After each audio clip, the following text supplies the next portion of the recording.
Well, good morning. Welcome to everybody. Good morning. Hope you all had a great evening last night, and for those who came in this morning, had a good trip. A safe trip. Obviously, everybody's here. I think Mr. Byers is not going to be here today. He had a work commitment that came up, and we did not allow him to attend. But everybody else is here, which is great. Ms. Hines, particularly good to see you. Bless you. We keep you in our hands and our prayers. So with that, I'm going to start this meeting, call it to order. This is the February 20th workshop meeting of the Commonwealth Transportation Board. And the first item on our agenda is the Virginia Passenger Rail Authority 2025 capital budget. Mr. DJ Scott? Jeez, I did it again. That's really bad, isn't it? DJ is going to lead the Pledge of Allegiance. Thank you very much. Mr. Secretary, members of the board, thank you for this honor. Please, American flags in the back left, join me. I pledge allegiance to the flag of the United States of America and to the republic for which it stands, one nation, under God, indivisible, with liberty and justice for all. That completes my presentation. Any questions? Good morning. Excellent presentation. You've never seen me that brief. Good morning. For those of you that don't know me, my name is DJ Statler, and I'm the Executive Director of the Virginia Passenger Rail Authority. We were created by the General Assembly in 2020, and it's our job to promote, sustain, and enhance passenger rail across the Commonwealth. I'm here today because one of our legislative requirements is to get the CTB to review and approve our capital budget each year. And so I'm here today to just give you highlights of our 2025 capital budget. Hopefully, we'll come back next month in the action item and get approval. We sent the entire budget out. It's about a 50-page document with a lot of detail on the different projects. Earlier this month, thank you, Carol, for getting that out. But I'll just give a brief highlight, answer any questions, and then hopefully see you next month.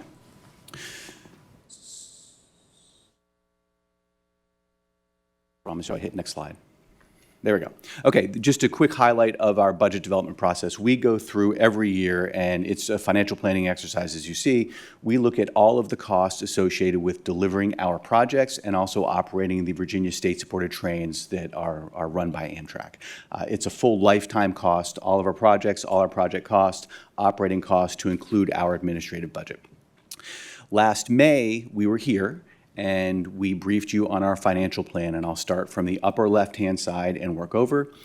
Last May, we had a plan that was from fiscal year 20 through fiscal year 30, and that had sources of funds of $6.4 billion, okay?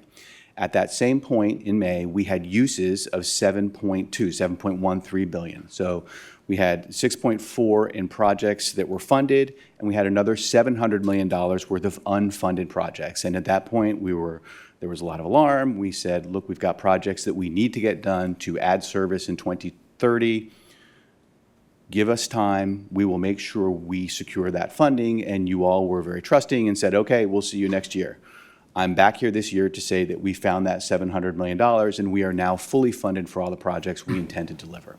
So if you work down the January FY 2025 financial plan, the sources have increased by $1.3 billion, so our sources are now 7.7, and I'll talk more about that in a minute, and our uses are 7.7. So we have a balanced budget within the VPRA. One important point is that last year you saw FY 20 to FY 30. Part of the increase is we added a year because our capital projects, the Long Bridge is the biggest one. That one we intend to have finished during fiscal year 30-31. It'll be substantially complete in calendar year 2030, but that's fiscal 31. So that's when it'll be done. That's when our financial plan ends. So it's good news. I'll talk on the next slide about where that money came from. A lot of it came from federal grants, but we come here fully funded with our suite of projects and on a great path, specifically on the eastern side. We signed in December our Long Bridge North contract. We have a vendor in place for that. We signed our Franconia-Springfield bypass contract ahead of schedule, so we'll be moving dirt in earnest later this year. So we're excited about that. Here's a pie chart that shows you our sources of funding. One of the reasons why we are here at the CTB is that bottom pie, CTB funding is about 20% of our overall funding. You see around that pie chart, we get funding from a number of different places, local contributions, passenger ticket revenue that comes from Amtrak, the folks that ride our trains, we get that revenue. Amtrak has contributed $944 million, and then on the top, federal grants, $916 million. That's the big change from last year. We applied for and were successful in securing two separate grants. One was $729 million, and the other one was $100 million for our Phase 2 projects and for the bypass. This shows you how that allocation has changed from FY24 to FY25. This time last year, we had a federal contribution for our overall portfolio of about 24%.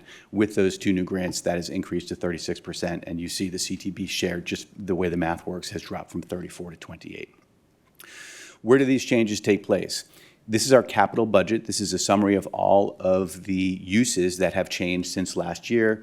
I'm going to read this from left to right. You see the components. So the 1.306 is our total changes. So that's the total increase in the financial plan from last year to this year. The first column in that blue-purple is the unfunded balance reduction. As you may recall, I said earlier, we were here last year with an unfunded total of $705 million. That has since been filled by the federal grants, so $699 million went to the I-95 corridor, and then $6 million was just a matching grant that we were going to partner with North Carolina on for the S-line design. Next column is the result of adding the extra year to the plan. It's $18 million in capital grants. This is the money that we pay on behalf of VRE for track access, and then $286 million for operations. This is what we pay Amtrak to run the trains and what our administrative costs, et cetera. Third blue-purple column is our net-based budget changes. These are the actual changes to the project. So if you go line by line, we had the net of all of our project changes on the 95 corridor was an increase of $98 million. A couple of the sidings, when we actually got out there, boots on the ground, we found that there was a lot more water, a lot more grade, so they're going to cost a little more. We did have a couple projects that cost less, but the net is an increase of 98. Western Rail, we finally got that to 30% design, and the least expensive option there is $366 million. So we added $200 million to bring that total to $366. So we have that as a placeholder as we continue through the NEPA process on that. Other capital projects, we talked about the $6 million earlier. It turned out that we didn't need that S-line matching money, so that comes in on the first column, comes out. And then the last couple columns, lines, capital operating grants, just increases again for the VRE track access. And then operations, it's a decrease of $125 million. Part of that is because when we first started, we did not have a project allocation system. So time that we spent in overhead was not properly assigned to projects.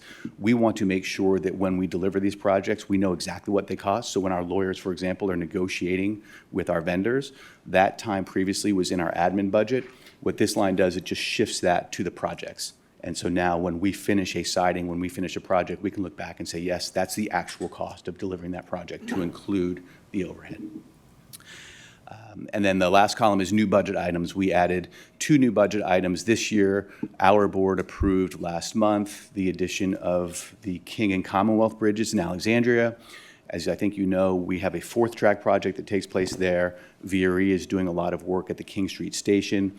These 2 bridges, the King and Commonwealth bridges, are just north of that station. They're going to have to be replaced very soon. We're making the decision to, while we have that whole area torn up and in disarray, to do those bridges at the same time. So we get in, make our mess, get out quickly and safely, and then move on. And our board approved that. So that's $80 million of that. And then the other money there is part of the grant that we got from the federal government in order to fully account for the service increase. There's a 4th track project at LaFont Plaza that VRE is doing. They partnered with us on that grant and said, look, we'd like $30 million from this federal grant to finish that project. That was part of our grant request. That was approved, so that 30 goes to VRE. I spoke very quickly. There's a lot of data there. Any questions on the summary of changes? Secretary. Mr. Merrill. Thank you, J.D. In terms of the federal contribution, I had 2 questions. One was a significant increase in federal contribution next year from 24% to 36%. And do you expect that to continue in future years? And the second question, is it fair to assume that roughly 1/3 of the capital is funded through operations through the passenger revenue? And the other part is all subsidized by federal and state money? So based on those charts, yes. So let me answer the first question. We received this last year 2 pretty substantial federal grants. The federal grant program has matured over the last couple of years, as we've seen in the IJA and the Buy America. There are a lot of funds available. We feel, and we have seen, that our projects are very competitive for those funds, and we will continue to compete for those funds. That only brings the federal contribution up. There's no guarantee. That said, as we continue down the path of delivering Phase 1 projects, we're already getting a number of potential Phase 3 projects that we're working with DRPT. DRPT really does the planning. Many of those projects have similar ridership, trip time, economic benefits that we think will be beneficial and make us strong competitors for this funding moving forward. So the short answer, I don't know, but we're very hopeful. And then back to answer your other question of the ticket revenue, we get ticket revenue. That revenue, for the most part, is used to offset the operating cost of the trains, so not the capital. However, we have worked out a deal with Amtrak where we could, if we need it, use that ticket revenue for a financing, a TIFIA loan or otherwise, and that could go to capital projects. Secretary. Yes, Ms. Hines. So first of all, thank you from the people of Alexandria for only ripping that up once and getting it done right. That's going to be, I think, really important change. And I just want to follow up on the answer to Mr. Merrill's question real briefly. So do we have any active grant applications at this moment, or we're only looking ahead for federal dollars? We only have one active grant at this time, and it was for the fully funding of the Phase 2 projects. And because we got that, so there were 2 windows that were open at the same time, so we applied for the same projects in both windows. Once we got it in the first window, we withdrew it. So while it's active, it's withdrawn, and we're confident we won't get it. But the next round is the CRISI grants that the Notice of Fund Opportunity comes out in March, and that will be our next grant application. Anyone else? Thank you, Mr. Stadley. Thank Appreciate you, sir. it very much. Thank you all. The next item on the agenda is the Southeastern Parkway and Greenbelt. Mr. Chris Swanson. Yes. Good morning, Yes, Mr. Chair, members of the welcome. board. Good morning. I am Chris Swanson, VDOT's Environmental Division Director. I'm here to speak to you or present to you on the existing location decision for the Southeastern Parkway and Greenbelt within the cities of Chesapeake and Virginia Beach. So just by way of background for everybody, in September 2022, the CTB adopted a policy to review all location decisions 3 years after their approval if they have not progressed in the project development process. So the Southeastern Parkway and Greenbelt location is one of those 4 locations, which I'll be going through in detail this morning. Just for your awareness, we have addressed 2 of these, or the CTB has addressed 2 of these decisions when they rescinded the location decisions for the Interstate 77 and Interstate 81 overlap project, as well as the Route 460 Southeast project. Those were both discussed and addressed in 2023.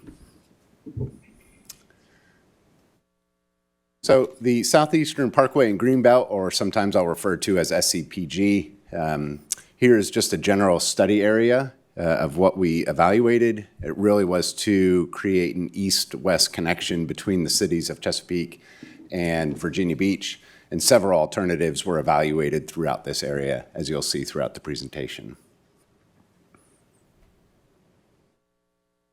So this corridor has had significant NEPA efforts that extend back to the mid-'80s. The first effort was a draft environmental impact statement, or an EIS, as well as a supplemental draft EIS that resulted in a CTB location decision approving the south alternative as the preferred alternative. However, this effort came to a halt as in 1998, the city of Chesapeake withdrew its support for the further development of the project, and Federal Highway suspended any further funding for studying this area. However, in 2003, the efforts were renewed as VDOT and Federal Highway Administration initiated an EIS for the proposed SCPG Again, that resulted in a draft EIS and culminated with a new location decision in 2025. First, the CTB rescinded its 1996 decision and made a 2005 location decision, and that is the location on record and the one that we are discussing here today. Similar to the previous efforts, however, those efforts again came to a stall as Federal Highway rescinded its approval of the final EIS and ultimately never issued its record of decision or its ROD. And that was really due to the significant wetland impacts that were associated with the project and associated agency opposition. And then formally in November 2010, Federal Highway issued a notice terminating the environmental review process, which is a formal effort to the public and to the agency that any additional effort is not moving forward. So as we have done with the other location decisions that we brought to you under this policy, as in 77, 81, and 460, we've stepped through the NEPA efforts just so you can understand the efforts that had led us to where we are today. So in 2005, draft EIS, a purpose and need was developed, and you can see it here on the screen. I will quickly go over the purpose and need, which was to improve capacity to accommodate forecasted traffic volumes, provide an alternative east-west connection between Chesapeake and Virginia Beach, enhance access to one of the area's largest employers, which is the Naval Air Station, provide alternative hurricane evacuation and emergency response routes, and provide a linkage between multinodal centers of employment between the two jurisdictions. As with environmental impact statements, several alternatives were evaluated. 5 were ultimately considered under the 2005 draft EIS, which was really also carrying forward many of the segments that were evaluated in the original EIS from the 80s and 90s. Ultimately, the preferred alternative that was decided upon is depicted here on the screen. It begins at the interchange of Interstate 64 and 464 and terminates at Interstate 264 just east of Oceana NAS. The typical section along this corridor varies between 4 to 8 lanes. So with the range of alternatives and the preferred alternative identified, we evaluated the various impacts that are associated both at the property level and the resource level. There you can see on the left the preferred alternative, and largely the impacts were the lesser of many for the preferred alternative. So actions taken since the final EIS. The project was removed from the City of Chesapeake's 2050 Master Transportation Plan. The project is no longer in the Hampton Roads TPO's Long Range Transportation Plan. However, there are 2 segments of the project within the City of Virginia Beach that are included within the Long Range Plan, which are referred to as Greenbelts Phase 1 and 2. They're in the general study area that I showed briefly on the screen, and they also are sharing some of the areas of the location decision, but not in their entirety. And again, I'll just point out that Federal Highway did not issue a ROD for the final EIS.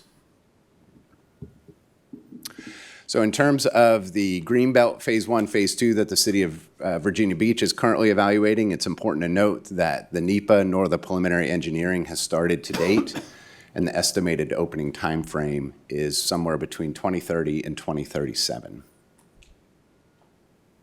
Hey, Chris, can you go back, please, Mr. Swanson? Yes, sir. I didn't ask you this before, but Greenbelt Phase 2, what's at the, I'm sorry, say that. what's at the terminus? What's at the terminus? That is the jurisdictional line. I understand that. It is between. I know it's at the terminus. I'm sorry? I know it's at the terminus, and the answer is nothing's at the terminus, right? It just stops, right? How do you get there from the other side? You don't. Okay. Continue. Knowing that there were some efforts at the regional level, we did recent outreach just to understand where the region was. So during the fall of 2023, we coordinated this review with the cities of Chesapeake and Virginia Beach, as well as HRTPO.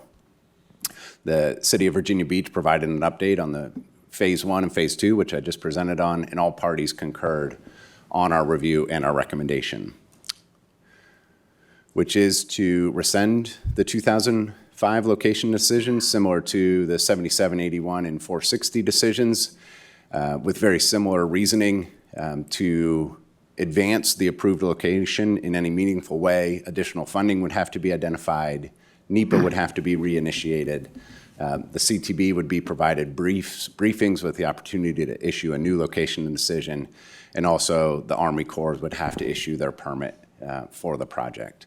So in March, we would like to come forward with an action for this board, which is to rescind the 2005 location decision.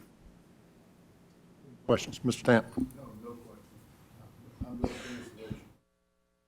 We're in a workshop. It'll be next month.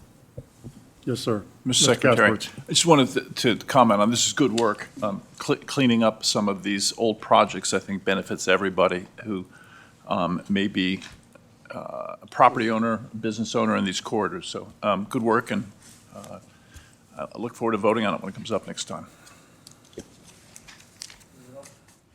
Swanson, one last thing. The slide 13 shows the additional actions that we required once we do this to come back to it.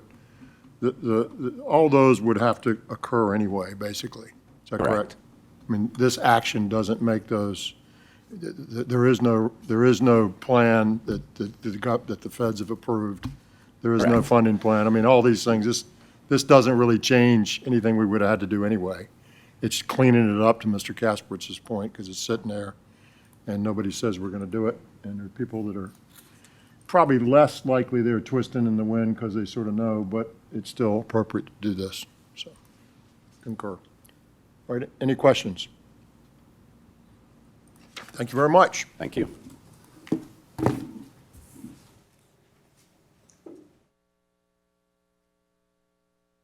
Next item on the agenda is the Rail Industrial Access Program update. Mr. Michael Todd. Good morning, sir. Welcome. Good morning, Mr. Secretary. How are you? Great, thank you. Hope you're Members well, of the- too. Thank you. Members of the board, it's good to see you. Hope all is well. Just by way of introduction, my name is Michael Todd. I'm the Director of Rail Programs at DRPT. We have 3 freight rail grant programs. Today I'll be talking about the Rail Industrial Access Program. Typically when I'm here, I am recommending a specific project. This time, we're actually making a recommendation about the program as a whole, and so I thought it'd be worth going through a quick program kind of overview, some of the core tenets of the program, some of the summary benefits of the program, and then we'll finish with the recommendation that we have for you. So starting with that program overview, so just a couple of brief facts about the program. Essentially, we share a $5.5 million annual budget with VDOT's, our kind of sister program, their Economic Development Access Program. The programs are application-based, so essentially we take applications throughout the year and take it out of that $5.5 million budget. Our current project maximum is $450,000, so the total any one recipient can receive is $450,000. We do require at least a 30% match with any award. We get about 4 applications a year, and since 2018, we've allocated $9 million.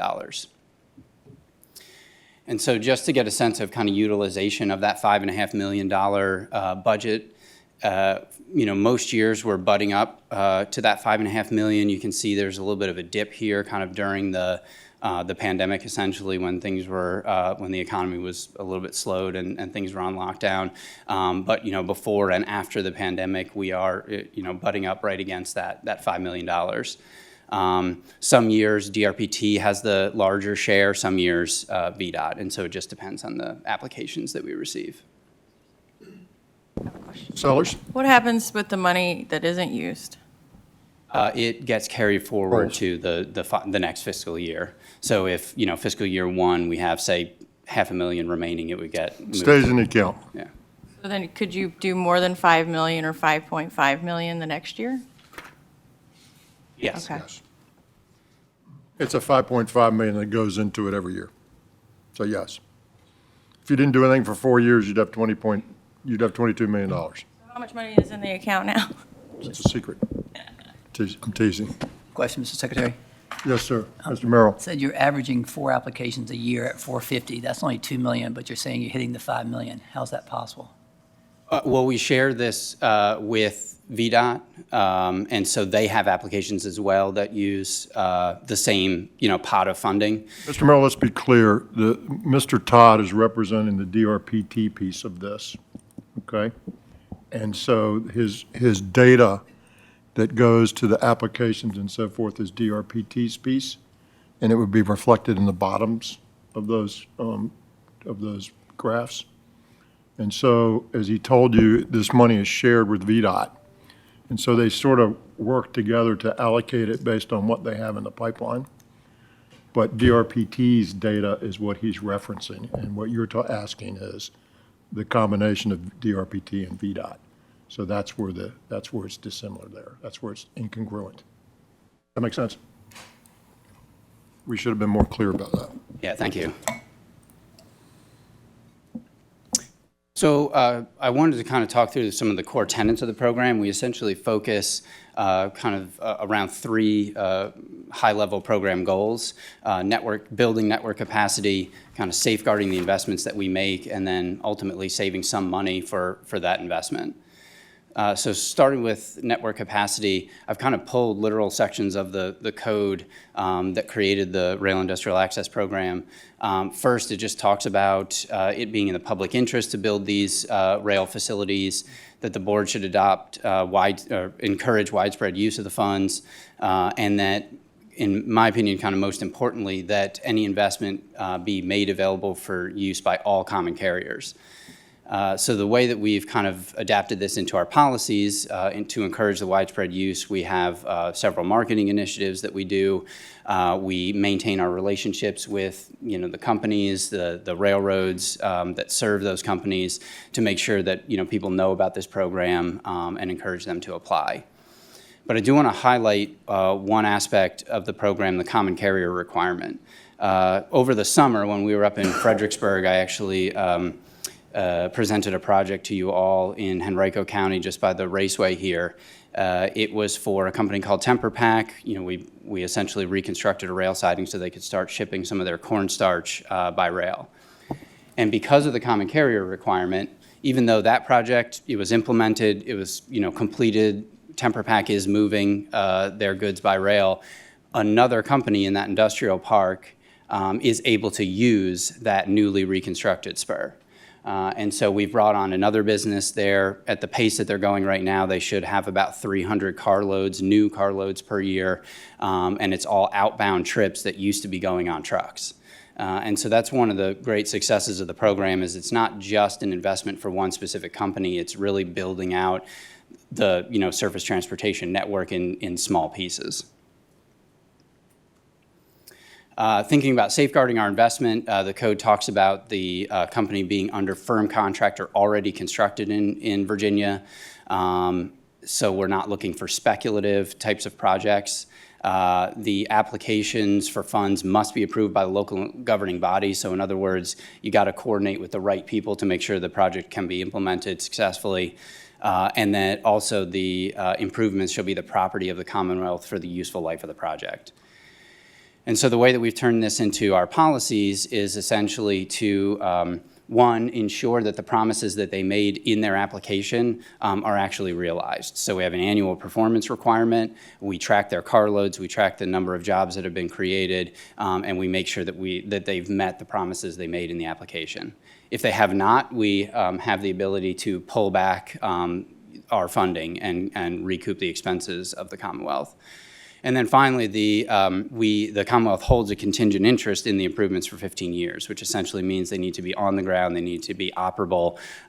If they're not, if they're basically disinvested, or if they're not operable, we can recoup our money that way as well. And then finally, saving money. So the code talks about the company being contractually committed to the perpetual maintenance of any tracks that are constructed. and that they have the responsibility to pay any costs related to future relocation or removal. So in our policy, we require a 30% match, make sure that we're leveraging some of that private funding. We also provide additional points in our application scoring to increase that match. And then, as noted in the code, the company is required to maintain those tracks fully at their cost, so there is no Commonwealth commitment for maintenance, and they have to maintain them for at least 15 years. If they do not, we're able to recoup our expenses. Secretary? Ms. Hines? Just a quick question, Mr. Todd. So in the case that you mentioned before of the common carrier, and all of a sudden the cellulose people have other cars using this spur that they've invested in, does that maintenance requirement get spread to everybody who's using the spur? So typically what happens is the private, the applicant, the private company, will typically create an agreement with the railroad so that the railroad is the one responsible for the maintenance. And so if the railroad brings on another customer, it's still on the railroad's responsibility to maintain those tracks. And so typically it's not that one specific business. And so in that case, they don't really have the opportunity to spread it. Gotcha. If that makes sense. Yeah, thank you. And so just, wanted to highlight these kind of three core principles of the program and show how they were sort of born from the code, and we've also adapted them to kind of meet our needs moving forward. So moving to a performance summary, coming to the benefits of the program, one thing that we wanted to highlight is that this program has been involved in over $1 billion worth of investment in the Commonwealth since 2018. Almost 100% of that is private investment. So this is a small piece of the incentive puzzle to, strengthen the economy in Virginia.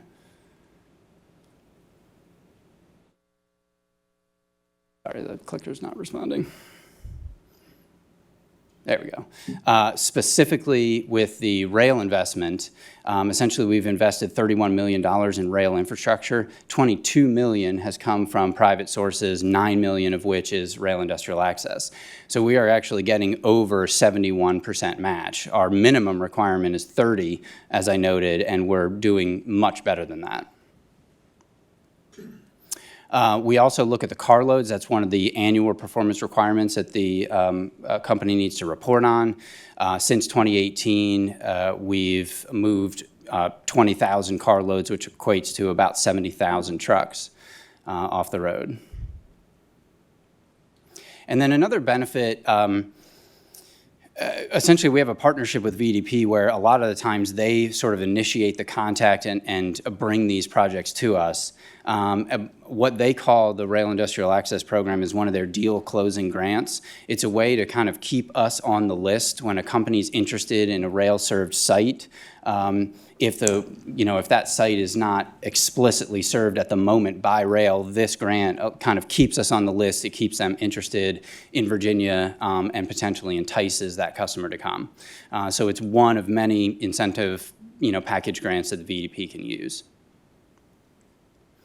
And so finally, moving into our recommendation, essentially what we'd like to ask for is to increase the per project maximum to $750,000. The current $450,000 project maximum has been in place since 1995, so we're talking almost 30 years at this point. And nothing else would change. We still require that minimum 30% match, and our evaluation criteria of projects remains the same. In other words, there's still incentives to bring more matching funds to the table. We would just like to increase the per project maximum. And then essentially, since 1995, due to inflation, costs have more than doubled, and so this is kind of a conservative increase, and gets us better in line actually with our sister program at VDOT. And so today there's no, this is just for consideration and discussion. Mr. Coleman has a question. Mr. Coleman? Thank you, Mr. Secretary. Michael, is there any plan moving forward, because this has been 30 years? I think it's a wonderful program. I've got customers that have used this program.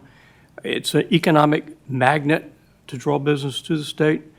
But are we going to wait another 30 years before we try to have another increase, or is there some plan to increase over every 2-3 years?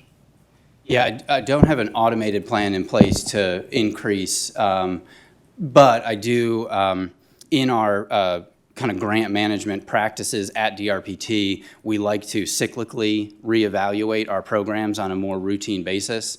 That's one of the kind of updates we made to a recent strategic plan update. And so we won't be having this discussion again in 30 years. It will be, much sooner when we kind of reevaluate and see if we need to, change anything.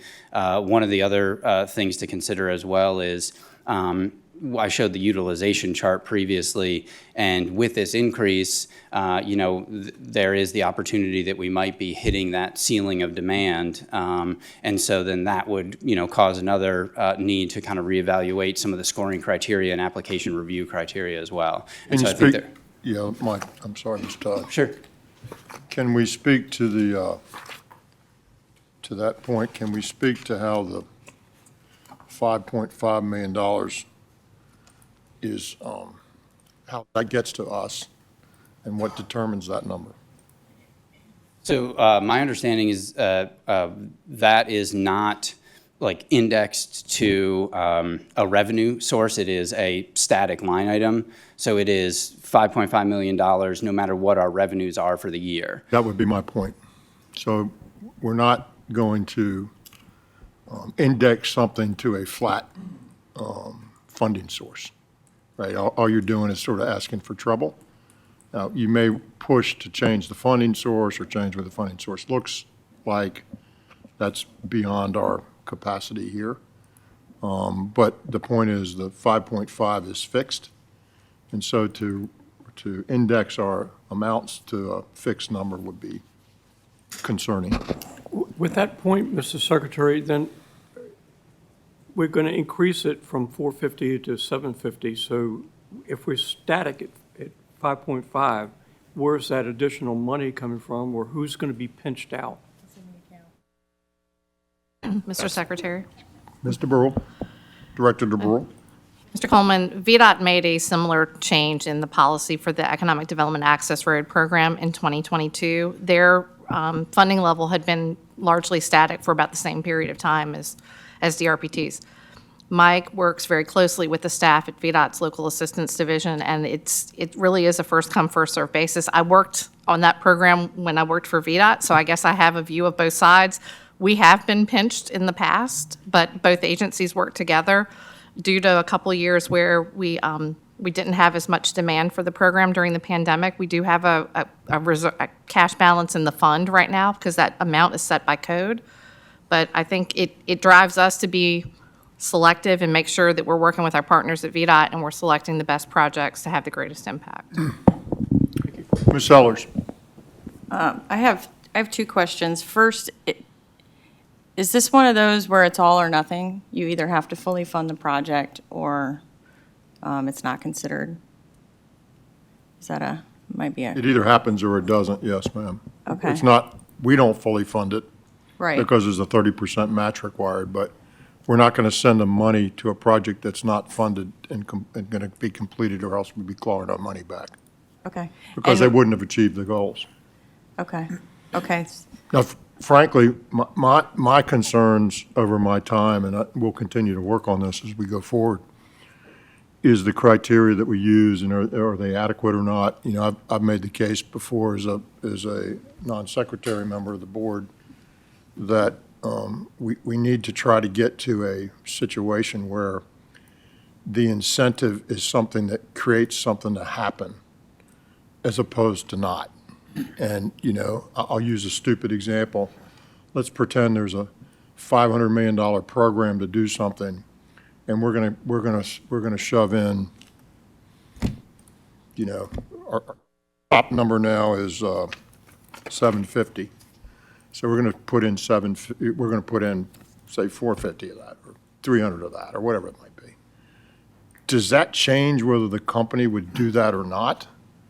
And if it doesn't change whether the company would do that or not, then I would question, from my perspective as a numbers type person, an economist type person, why would we offer an incentive if it doesn't change what they do? incentives are supposed to change what they do, right? And so in a previous life, when I was, had a new market tax credit firm, y'all have heard this before, we had a but-for test, and we went in and analyzed, and this is not necessarily something that we would have DRPT or VDOT do, but VDP as well. Well, we went in and analyzed the project and said, if we didn't give this money, would the project be viable or not? Would it happen? And we made a decision. And of course, that's somewhat subjective, but we made a decision. And we had to pass that hurdle in order to fund it. And so if the project worked without our incentive or our subsidy, we didn't give one. And if it didn't, then we considered whether we would or not. And so I'm trying to inch closer to that. It's not always simple to do that. But we've seen, sort of different kinds of projects flow through this program in the past. And we've sometimes I think we haven't hit the right mark. So I'm going to continue to push on that and look at that. But the concept of raising the grant amount, I think, is a valid one to consider. And the indexing, I think, would be difficult at this point. But we need to continue. The program in its merit, in terms of what it's trying to accomplish, is a good program, right? We know that. It's how we administer it and all the little rules that make it to be the best it can be versus not. So that leads nicely into this kind of visionary. Is there a vision or some sort of strategy the state's looking to maybe target where we want to reduce this tractor trailer? Because, I mean, I'm coming from the 95 corridor. Obviously, I'd love to see less tractor trailers on 95 in the morning as I commute up to Northern Virginia. But I'm sure out in the northern neck, they'd love to see less on Route 3 and out on 81. I hear it's a problem on 81 as well. So is there a plan or some way that we can target where the money goes and try and capture it, measure it, as Mr. Kasparitz was talking about? We follow the market, Ms. Sellers. This is an economic development program, right? So we follow the market. And where the market wants to go, we say, is it necessary for us to incent that to make the market work there? But we can't necessarily steer the market to just somewhere place they don't want to go. So I would see that would be difficult to sort of do what you're suggesting. I don't know if it's steering the market as much as saying, we telling particularly different parts of the Commonwealth, hey, we hear your issues, we hear your challenges, and let's see if we can maybe target them a little bit. We do it with Smart Scale, we do it with V-Trans. It's just another visionary document that kind of goes into this, how are we capturing that return on investment? How are we telling the taxpayers this is where we see the money going? And it is a partnership with industry, but recognizing that the partnership may not be we're going to change their behavior, but we're going to be partners in this. And part of that is having that message and saying, you want to come here and we're going to help put this message out to the locals that this is a good thing for them, and no, it's not going to make your commute different or more challenging. That would likely be a legislative change, ma'am, and not something we would do here. And again, there are two things you need to understand about this. One is, it's good to get trucks off the road if we can replace them with rail cars for a few reasons. And one of them is the impact of trucks on the road in terms of just the maintenance of the road is extreme relative to a passenger vehicle. It's extreme. What's the number we keep using that sort of bandied about? 10,000 times? I mean, and sort of people, when we were at Virginia Tech last year, I asked them what they thought about that when we were looking at road pavement, and they said, yeah, it's probably about right, And so when we can take a truck off the road, we impact our cost substantially. And the more trucks, the more substantial it is. That's number one. So there's goodness no matter where we do it. The second piece is, when Green Flash wants to come to Virginia Beach and build a facility there, we don't say, well, let's go to somewhere else instead. That's the market that's driving us. And we merely sort of are a tool in the toolbox to say, do we help that or do we not? Remember, this is an economic development program, basically, for rail industrial access, and then we have one for the highways for industrial development access, economic development access. That's the VDOT side. So we have these programs, and we go to where the customer is with the programs. And so to sort of say, well, we're not going to go there because we want to take the trucks off this road versus some other road, I'm not sure I would. That's not what I'm saying. What I'm saying is really building out that return on investment and say, this is transportation dollars. I hear it's part of economic development package, but this is still transportation dollars. And so building that return on investment argument or story to the legislature, to the executive branch, to the taxpayers, and make sure that they understand what they're getting and make sure that we're understand what we're getting. Because while it may be $5 million, and that seems very small, and I hear it every day, right? Every day in that funny shaped building up north, every day where people say it's a rounding error. But it may be a rounding error, but when you have a lot of rounding errors, you need to start justifying that. And so there are folks who say, what does this have to do with transportation? So maybe not today we don't do it, but at some point in the It future, has a start lot to looking do. on that. It has to do with transportation, because when you take trucks off the road, you save a lot of money anywhere you do it, right? So we're in the boat of saving money and having our pavement work better. So that's number one. Number two, it helps bring business or expand existing business to the Commonwealth. And they reach their equilibrium based on mostly their own needs. And this is intended to get them over the hump. So 100%, we look at the return. We look at how many trucks we get off the road. We look at how many jobs it gets created. And we looked at one some year or two ago that was sort of iffy in my book, but we did it. I would tell you that I'm involving VEDP a little bit more in this process to do exactly what you're saying, which is to make sure that we're getting the return on the investment for the funds that we're entrusted with distributing for this program. And so I think your intent and where you're going is spot on. It's just how do we get there and what does that really mean? Does that make sense? It does. Thank you. Mr. Secretary. Yes, Ms. Green, and I'll come back to you. From the standpoint of this incentive making a difference, it makes a significant difference. Even though it seems like a small pot of money, all of those incentives are grouped together by VEDP, and not having rail access money or even having as small of an amount as we have currently puts us in a position where we're not as competitive with our neighboring states. So that's a very important incentive to us when we're looking at a rail-served site. Mr. Lawson. Thank you, Ms. Green. Following that, do we track what other states do, what North Carolina does, what Pennsylvania does? Do they have a similar incentive program? They do, yeah. We, in this past year, we did an effort to, essentially, we did desktop review of a bunch of different states around the country, and then we also followed them up with phone interviews. So we talked to a couple of private companies. We talked to North Carolina, Iowa, Washington, what else? Delaware, Pennsylvania. So just kind of a smattering of different states that have similar programs, and we also talked to 2 different ports. And so we really tried to gather, what are other states and other kind of businesses doing with this type of, grant program. And yeah, so we've been tracking that. The one thing I would say is that we are incredibly, we're kind of on the forefront of these programs here in Virginia because we have a dedicated funding source. Most of other states, they essentially got one appropriation in, say, a legislative, budget act. They get a one-time infusion of cash, and then they don't know when the next time it would come. And so they can't plan for the future. They can't kind of entice people to apply because they don't know when they might have funding again to award to projects. And so we have a huge advantage there where we can create like a real program around this and be proactive and kind of plan for the future because we have that dedicated source. Remember, folks, we didn't create this, and we don't have the ability to uncreate it or create it.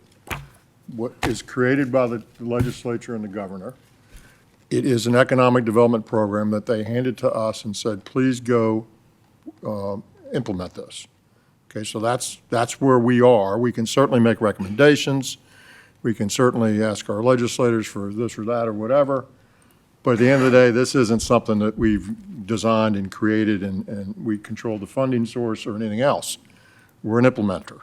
And we do have the ability to set rules and policies to make sure that it's implemented to the best advantage of the citizens of the Commonwealth, and that's really our job here to do. I think there's still more work that can be done over time, and I think it's incredibly important, and I know we're already doing this, but it's incredibly important in Ms. Green's comments to include the people whose primary responsibility is economic development, so that we bring as much leverage of this money as we can, right? That's our job.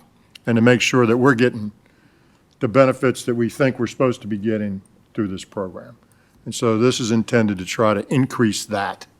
But it can't go to the corpus of how much money we have and what's it say it's going to do, and, you know, that's handed to us. And we have that ability then to go in and make sure it's managed well. Does that make sense? Yes, sir, Mr. Kaspertz. Thank you, Mr. Secretary. Mike, as you know, long-term supporter of this program, I think it's very beneficial, and each year when we have this discussion, I've asked the question about context, and the problem I have with this is trying to understand where this fits in the world of all-rail traffic and how big an impact we're making with this program. We've talked in the past about providing information on total car loading in the Commonwealth, inbound originating, outbound, or inbound terminating, outbound originating.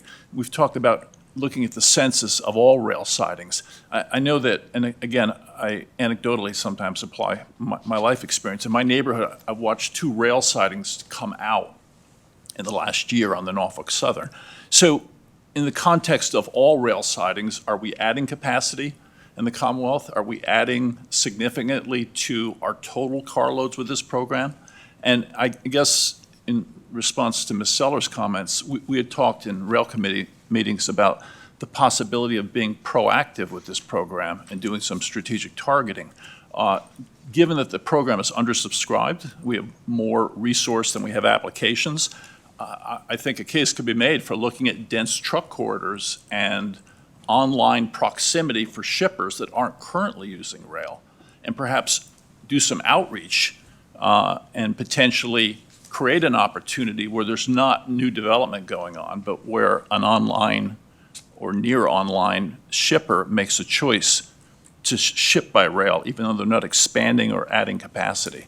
So I guess it would be very helpful, especially in the context of our VTrans discussions, which are ongoing, to understand where this really fits from a standpoint of its impact on our rail infrastructure. And I would ask again that when we have these presentations, some context as to what our overall picture is would be really beneficial in making these decisions. Mr. Kaspertz, at $2.75 million a year, if you broke it 50-50 by VDOT on their EDA program and this, it doesn't buy you very much at all, Mr. Kaspertz. You're well aware of that. No, I understand. I'd just like to understand that a bit better. Well, you can understand it. It's how many miles of rail line does it buy you at $2.5 million? Now, the leverage piece is the important piece. But the point is, we're not going to move the needle that you're talking about substantially with this program.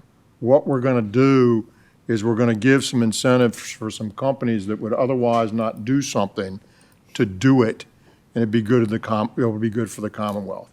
At $2.75 million a year, that only goes but so far. And for context, take 0.1% and just start with that.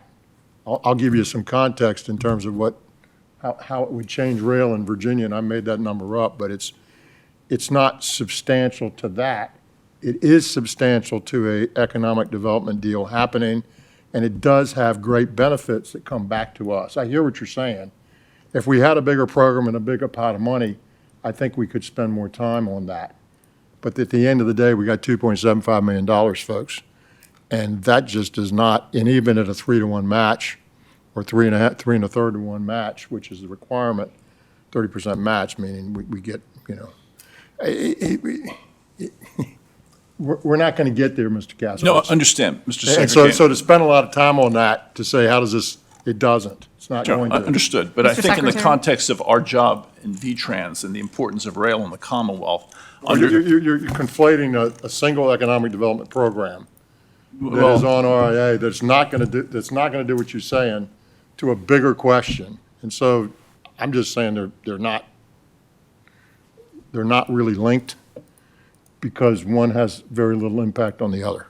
Secretary. Mr. Burrell, Director Burrell. So I just want to remind the board that we do have a statewide rail plan that we update every 4 years. It's a Federal Railroad Administration requirement. It feeds directly into V-Trans.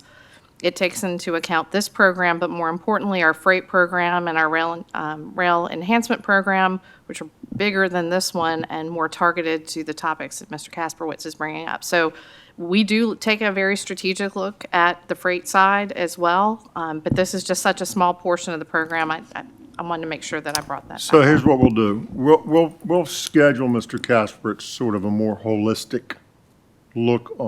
This is a very small piece of what you're talking about, but we'll schedule a more holistic look sometime in the summer to sort of look at where we are with the I guess freight that's rail my plan. point, Mr. Secretary. As a holistic look will help us understand this freight universe better than we do from these snapshots that we get with rail industrial access. This is sort of like you need a total body makeover and you're getting your nails trimmed or you're cutting No, your I hair. understand All completely. right, that's what that is. So, But maybe if we find out this program is incredibly effective for the dollars we invest, we'd want to encourage our legislators to double or triple or quadruple, and perhaps look at strategic targeting as an opportunity to. and I want our board to focus on the criteria that determines whether it brings that ROI or not. And so that's where we have a lever today.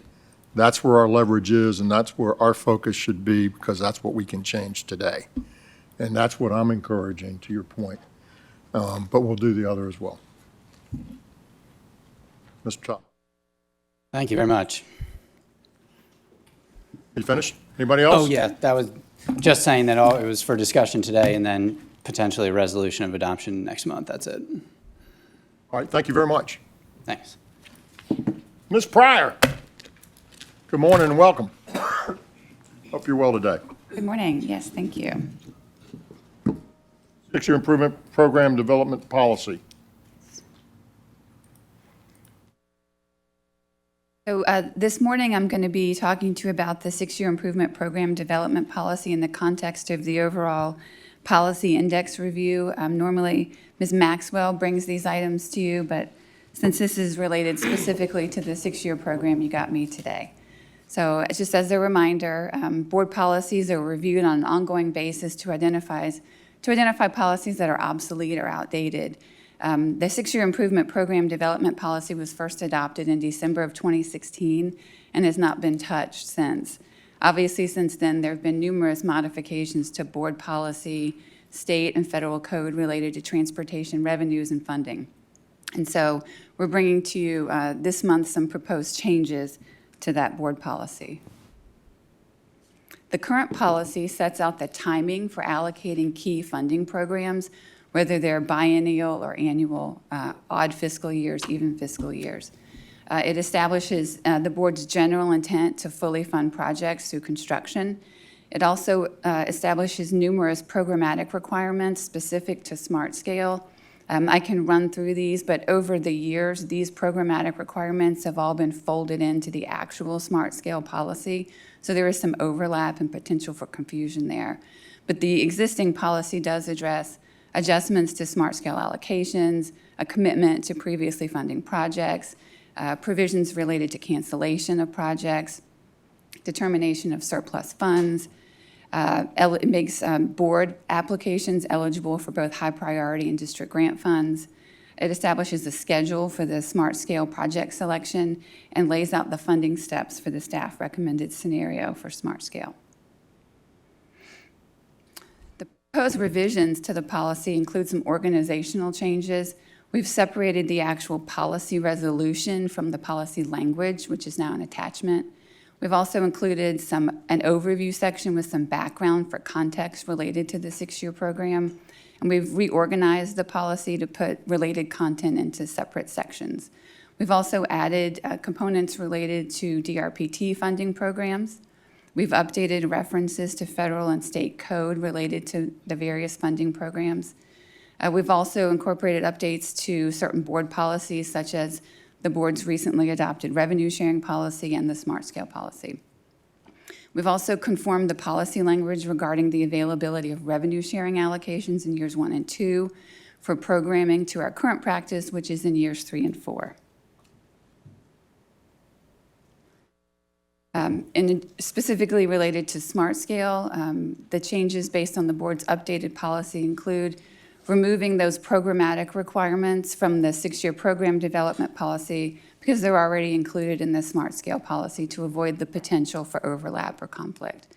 We've eliminated the previous step 2 for allocating high priority projects program funding within each district, as was determined by the board as part of the smart scale review.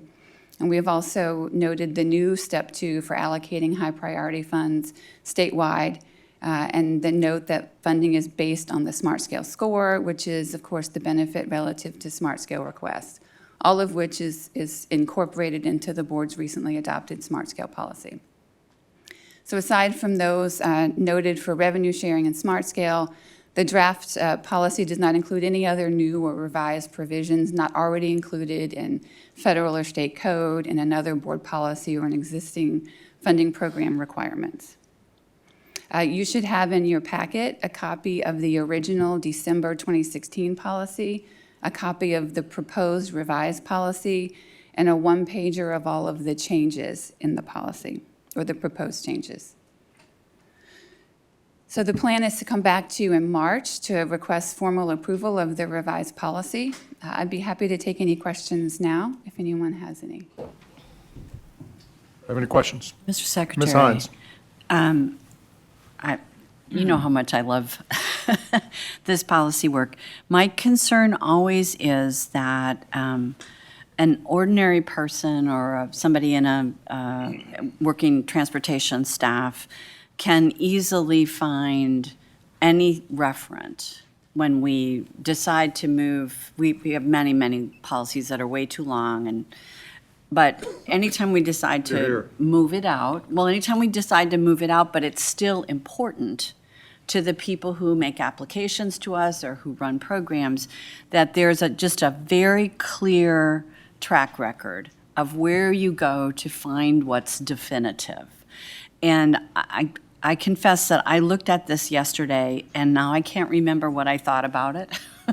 So I apologize for not writing it down, Kim. But anyway, that's my concern. And I just want to make sure if there's, the standalone smart scale policy, if there can be a link, if there can, so that whatever is referenced here as guidance, as the other piece of it, you can find it if all you end up finding is the resolution itself. Because these things our website is so complicated and the policies of the board are complicated, and yet people really need to know this. So that's my request, plenty of time to make sure that the roadmap is clear for the people who use it. We can certainly do that. Anybody else? Secretary. Yes, sir. Mr. Merrill. Yeah, Ms. Pryor, thank you. Thank you. It references the changes, there's deleting the language about projects being eligible for both the HPP and the DGP. Can you explain what the implications of that are? Sure. The previous, the code and the previous board policy related to smart scale address eligibility for district grant and high priority applications submitted by localities, transit operators, and regional planning bodies.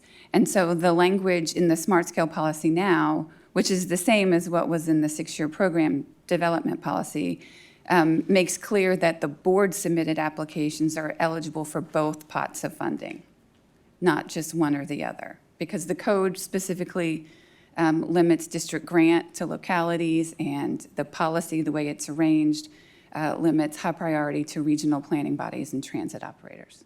That's more favorable to jurisdictions. Well, it just clarifies that anything this board opts to submit is More eligible favorable for to us. anything. For us, Yes. yeah. Thank you. Sellers. You have a 6-year plan policy and you have the smart scale policy, is there any other policies that will have to be updated with the same language? I guess this is Ms. Hines's comment as well. So this policy is really catching up to the changes previously made by the board to other policies. So the TAP policy, the SGR policy, the smart scale policy, the revenue sharing policy have all been updated over the years.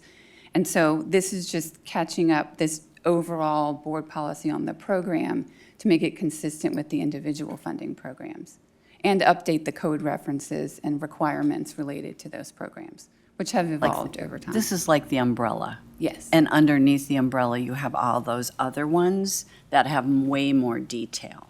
But this is the We've umbrella. updated those and haven't updated the Yeah, umbrella. so we cleaned up all those. Now we got to clean up the umbrella. We're just tightening up the ship. But I think to Ms. Hines's point, I can do a better job in the one-pager of linking that change to the actual existing policy so you can see that crosswalk. That would help me out a lot, because I'm trying to understand what all these policies are. And like smart scale policy is, I guess, the technical guide, which did not resonate with me until later on.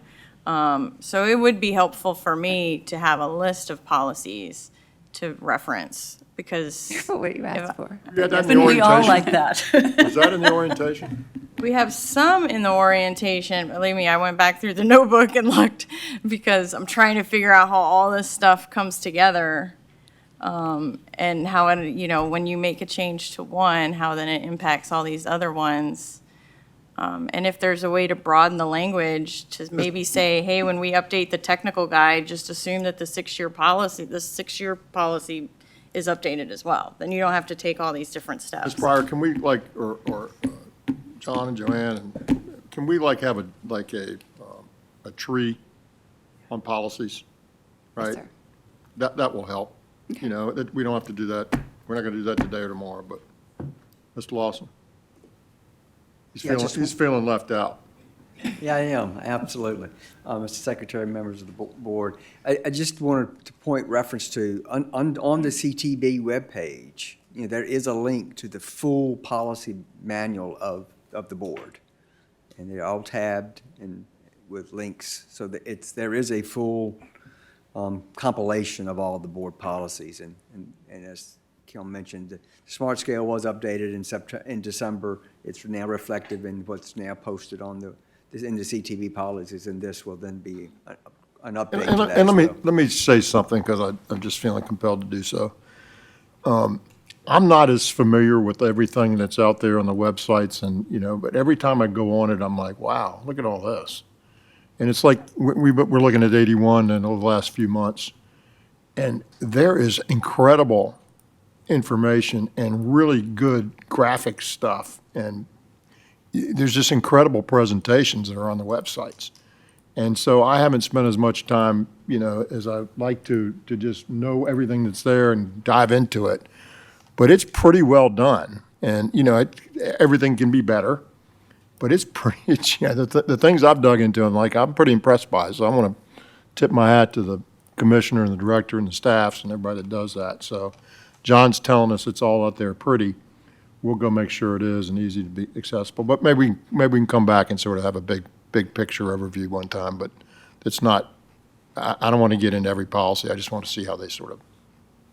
Secretary, if I Ms. could Hines. make a suggestion, tell a story and make a suggestion. When I came on this board, I had the exact same question that Laura just did, because there actually wasn't a place that we could go see everything.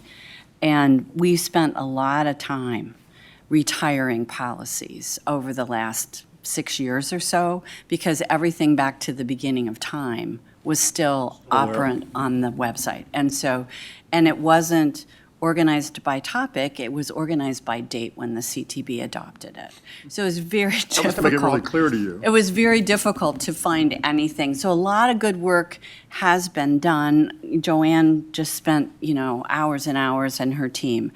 But I think there's a linkage that would be really helpful for board members, Mr. Secretary. And the linkage is when something is on our agenda. Mike did a great job today of sort of showing us what's in code, what are the expectations, where did that come from? Where we have policy that is undergirding an item that we're learning about, to simply begin to say, and here's the policy, here's the current policy, with a link in our materials, would allow those of us who want to understand more deeply a quick way to spend our time doing that. Doesn't mean we don't need you all to sort of like give us the background, but people have different needs for information. And there is a lot of stuff. It's just not connected always to what it is the board is being asked to do. The past, the policy, the understanding. So I think without a whole lot of work, because you guys all know this stuff, you can begin to just insert those links and people can spend the time or not, but it'll be there, so. Sure, if I can add, for me, Ms. Sellers? it was not clear to me that the votes taken in December and January were to update the technical guide, because how we were presented the data did not show that we were updating the technical guide. And so that would be helpful for me to see the policy that we were updating. And I don't want to go as far as saying, can you redline the thing so that we know what is being changed, so we know what's being asked of us, and put that in our documentation so that we can understand what it is that we're changing, so that when the local governments call and say, what were you guys thinking? I'm not having to go back and be like, well, I have no idea, because I didn't know that's what we were doing. And, so I'm more than willing to say, I had no idea that's what we did in December and January, and I had to learn it the hard way. And so I would like to know what these policies are and which one are CTB that we are expected to vote on, which ones are controlled by administrative action, which ones require legislative action, because that will, that changes the perspective, at least from my point of view. And so for this one in particular, I would like to see what the policy is and how we're changing it, so that I know and I'm not, called 2 months later and trying to remember what happened and figure out what we're reading. So that's just me. Well, do we not have the policy? We do have the existing policy, We have and the I was existing, grateful we have the for that. change, and we have a one-pager that covers it. Yeah, I was in very the- grateful in the- to have the In the existing. presentation. But we got that this weekend, didn't we? I don't know, but if you're saying you got it late, that's different than you didn't get it. Well, we got it this weekend, and so this one is better than what we did with the technical guide, because at least we know we're updating. I do understand that, but it would just be helpful for me in the future to know that's what we're doing, so that we can plan ahead. And I do want to just remind the board, we're not taking action on this today. This is for action in March, so feel free to reach out if you have questions. I will provide the additional detail requested, but I'm happy to answer any questions. Yeah, when it didn't go out till Friday morning. Why we try not to do action and workshops together. And, okay. Mr. Secretary. Dr. Smoot. Kim, one question. We are deleting, or proposing to delete from the policy, the assurance that existing projects receive priority in the, if we have future funding changes or reductions. But that is, as I understand it, covered elsewhere, and that is still what we would do, give priority to existing projects. Yes, sir, and that is still in the six-year program development policy. The piece that was removed was the language specific to Smart Scale. The policy now is an umbrella for all funding programs, that the board is committed to delivering the projects that are selected through your various funding programs. Thank you. Okay. Anyone else? Ms. Pryor, we're loving you so much, you get to hang out a little bit longer. Let's keep going. Thank you so much. Item 5, Smart Scale project cancellations.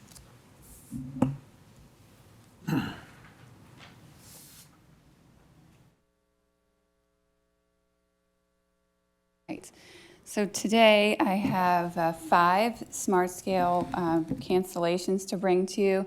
That is a large amount, I understand. We've been holding some of these to let you complete your policy review. So today we'll keep the Smart Scale streak alive for you and go over the cancellations that we've had. By way of background, only the board can cancel a project that's been selected for funding through the High Priority Projects Program or the Construction District Grant Program. These are the 5 projects we'll be talking about today, 2 in Hampton Roads, 2 in Northern Virginia, and 1 in the Richmond District. We'll start with the Route 301 South Sidewalk Project in Greensville County.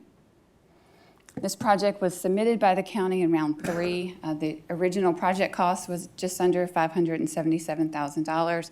The request was fully funded with district grant funds. The original scope included a 5-foot sidewalk with some ADA accommodations along the west side of Route 301 for about 960 feet. The project is VDOT administered. It has not yet started. The project benefits were primarily associated with safety.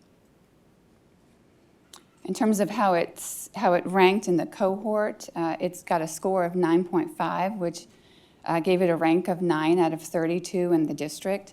It currently has 0 expenditures. The current project estimate has increased to $4.6 million.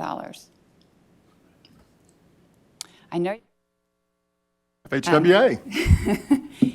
Prior to formally opening the preliminary engineering phase on this project, the board, or the district, determined that the project scope as defined in the application did not meet the Federal Highway Administration's definition of logical termini. So once the district determined what the logical termini were, the limits of the project needed to be extended, which then necessitated adding a pedestrian bridge, drainage improvements, and a retaining wall, all of which were not included in the original application, and led to significant cost increases. The Greensville County Board of Supervisors concurs the project is not positioned to move forward at this time and passed a resolution in December requesting cancellation of the project. The board may elect to reapply for funding for this project in a future round. The next project in the Hampton Roads District is the Victory Boulevard Enhancement Project in Poquoson.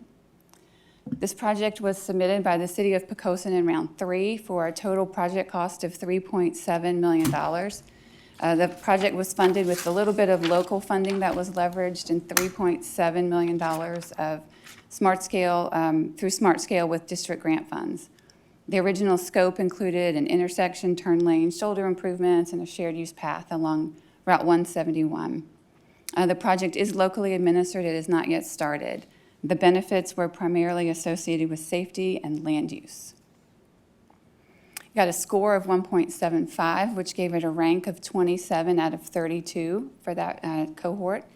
The current project estimate is still at $3.7 million. After the project was submitted and selected, the city was unsuccessful in requiring 2 private roadways for public use to support the project. And without those acquisitions, the scope of the project no longer makes logical sense for the city. The only remaining scope item that could be completed was the multi-use path. And the city plans to apply for alternate fund sources to complete that portion of the project. So the city requested cancellation of the project in November. Moving on to Northern Virginia, the first project is a Loudoun County Park and Ride Lot Improvements Project. This project was submitted by the county in round 2. The original cost was $7.6 million. The Smart Scale request was $3.6, and the county leveraged just under $4 million in regional CMAQ funding.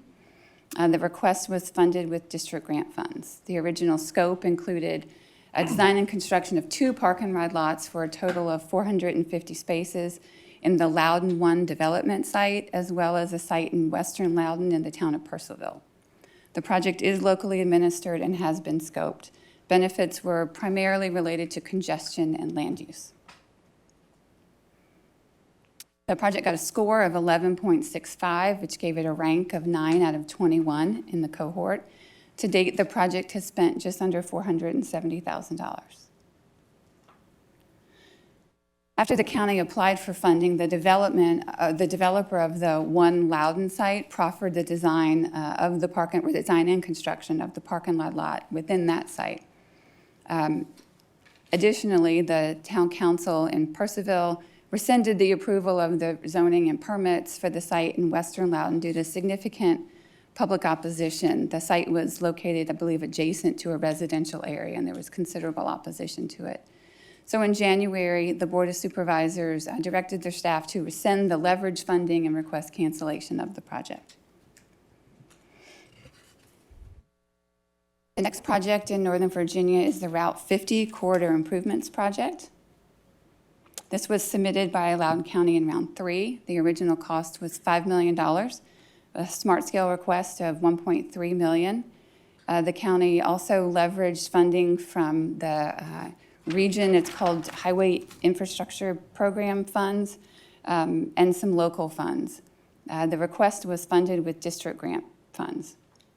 The original scope included operational and safety improvements at 2 locations along Route 50, one at Route 50 and Loudoun County Parkway, and the other at Route 50 and Pleasant Valley Road. The project is VDOT administered and now at this point needs to be rescoped. The project benefits were associated primarily with economic development and land use. It got a score of 6.17, which gave it a rank of 6 out of 13 in the district. To date, about $731,000 have been spent. So the county intends to apply for smart scale funding in round 6 for a larger improvement at Loudoun County Parkway and Route 50, which is one of the intersections included in this project, to provide a longer term improvement for the area. The board policy, smart scale policy, however, prohibits the submission of a new project that meets the same need at the same location as an existing project for 2 rounds following completion of construction. So canceling this project will allow the county to move forward with a round 6 application to do a more comprehensive improvement in the area. In December, the board did submit a request to remove the smart scale funds from the project and cancel it. Last project is in Richmond District. It's a Lower Appomattox River Trail Improvement Project, well, access project.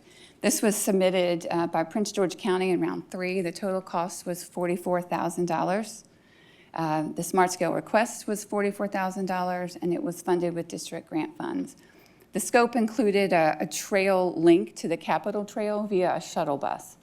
The project is locally administered and has not yet started. The benefits were associated only with accessibility. The project got a score of 31.64. It ranked 1 out of 20 in the district for that round. No expenditures to date. The county submitted the application at the request of 2 of the regional planning organizations, the MPO and the Crater Planning District Commission, as well as 2 advocacy groups for the trail. When the application was submitted, the county did identify the need for operational costs to operate the van, but the county did not intend to cover those costs. And so delays have ensued in trying to find an operator. And in that time, the cost of purchasing the shuttle and the trailer have also increased.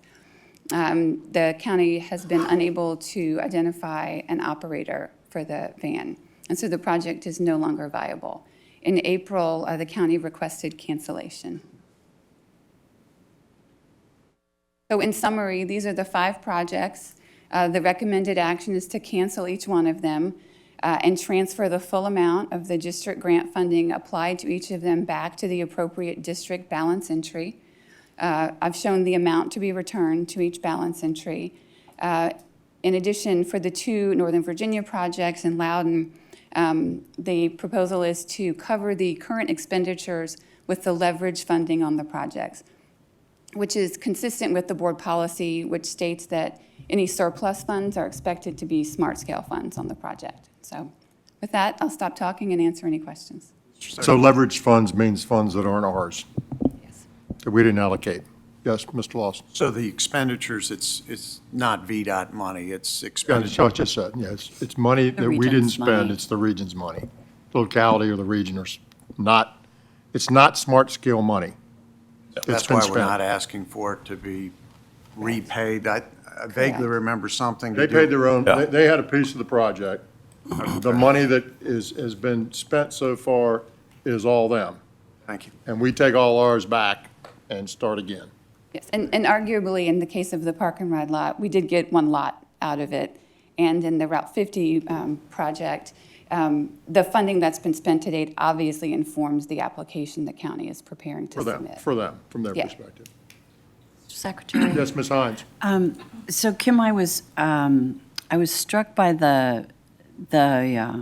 I'm looking for the right slide, slide 19, where you talk about what the rules are for submitting a new project. Yes. In the same location. And I had always just thought that was sort of the rule, right? It didn't have to do with construction, but now I see it has to do with construction. So let me just, so I'm trying to understand, if somebody who put something in round 5 cancels it tomorrow, and we accept that cancellation, because they want to put in a different project for the same location in round 6, are they allowed to do that? Yes, ma'am. Okay, so it's only if we are already building the project that there has to be a wait of 2 cycles. Correct. We don't want to build something and then rip it up Right. and start again. Okay, good. Thank you. I appreciate the clarification. Yes, sir, Mr. Yates. Secretary, just to follow up on Mr. Lawson's question, the expenditures, though, I'm still concerned, 1.2 million, we didn't put that out, that's the localities. But is some of that, are they able to recoup that on the future projects or anything? Or is that just money that they've lost now totally? I think what Ms. Pryor said is, in a couple cases, she mentioned the park and ride lot that was brought in as a proffer, so we got that and didn't have to pay for it. And the other ones, since they're coming back with a larger project, the monies that they have spent, and obviously we don't control what the local budgets and what they spent, nor is it really our concern, but the monies they spent will help inform them on their larger project. So if I was a county person, a county taxpayer looking at this, or whoever's funding this, I would say, well, I'm getting some of it back. Yeah, I don't know what the percent is, but I'm getting some of it back. And so it's not all for naught. What that percent is, I can't tell you, but it certainly is some of it. Thank you. Thank you, Ms. Pryor. Thank you. As we move into the directors and commissioners' items, I'm going to move my items up in front, and I'm going to ask Ms. McGee and Ms. DeBrule to help me with that. As you know, through many methods and many sources, the administration has proposed a plan to facilitate an arena deal in Northern Virginia that would have 2 professional sports teams moving to Alexandria, along with a concert venue that would be built and some offices and some other things. And this project, and they'll go through it with us. So we're trying to inform you as this is moving along. This plan, when it came out initially, obviously, it's in a crowded corridor in Northern Virginia, a corridor in Route 1 that we're already involved in. And so the big question, one of the big questions early on as we looked at this opportunity, which is frankly an incredible opportunity for the Commonwealth and its citizens, as we looked at it, we said, how do we balance all these things? And obviously there was concern because there's so much going on in that corridor already, and we got plans and projects that are going on. And so for a number of weeks, we heard those concerns. We've been working on them. And obviously, it's a bit of an involved and complicated process. But we came forth with a study that we had asked Kimberly Horn to do and some others that basically laid out at a planning level how we would overcome the challenges that are obvious that come from this project. And so we've begun to socialize that with Alexandria and Arlington and Amazon, who's a big piece of that corridor, and others. And so we wanted to bring it to you as quickly as we could. There's no action on this today, but we're going to tell you what we anticipate doing as we go through this process. Obviously, the legislature's in session. You can read the newspaper. There's some that are for it and some that are against it, and there's lots of jockeying going along, as it normally happens in the legislature come this time of year. but we felt it was important to you to tell you where we are on this, what it would look like from a transportation standpoint, how it would affect the Route 1 corridor, and what sort of the more holistic plan is. Ultimately, we would come back to you and ask you to approve that. And as they go through this, I'll jump in and sort of help try to moderate it in terms of anything that's not in here that I think is important for you to know. So with that, and the Deputy Commissioner, Ms. McGee, has been on point with Director DeBruhl on this, with the community and with our efforts in the administration to put this plan together. So I want to thank her.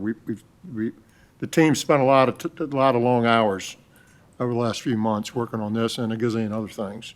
And so I appreciate that. So with that, if you'll indulge us, and I know you didn't get this before, but it's just, yeah, everything's moving so fast. We're just getting it to you as fast as we can. And we didn't want to wait till next month. So with that, Ms. McGee. All right, thank you very much. All right, so I just want to take a few minutes and walk you through a little bit of background. And then I'm going to turn it over to Jen DeBruhl for the transit side of this issue, and then I'll come back and talk about the roadway side.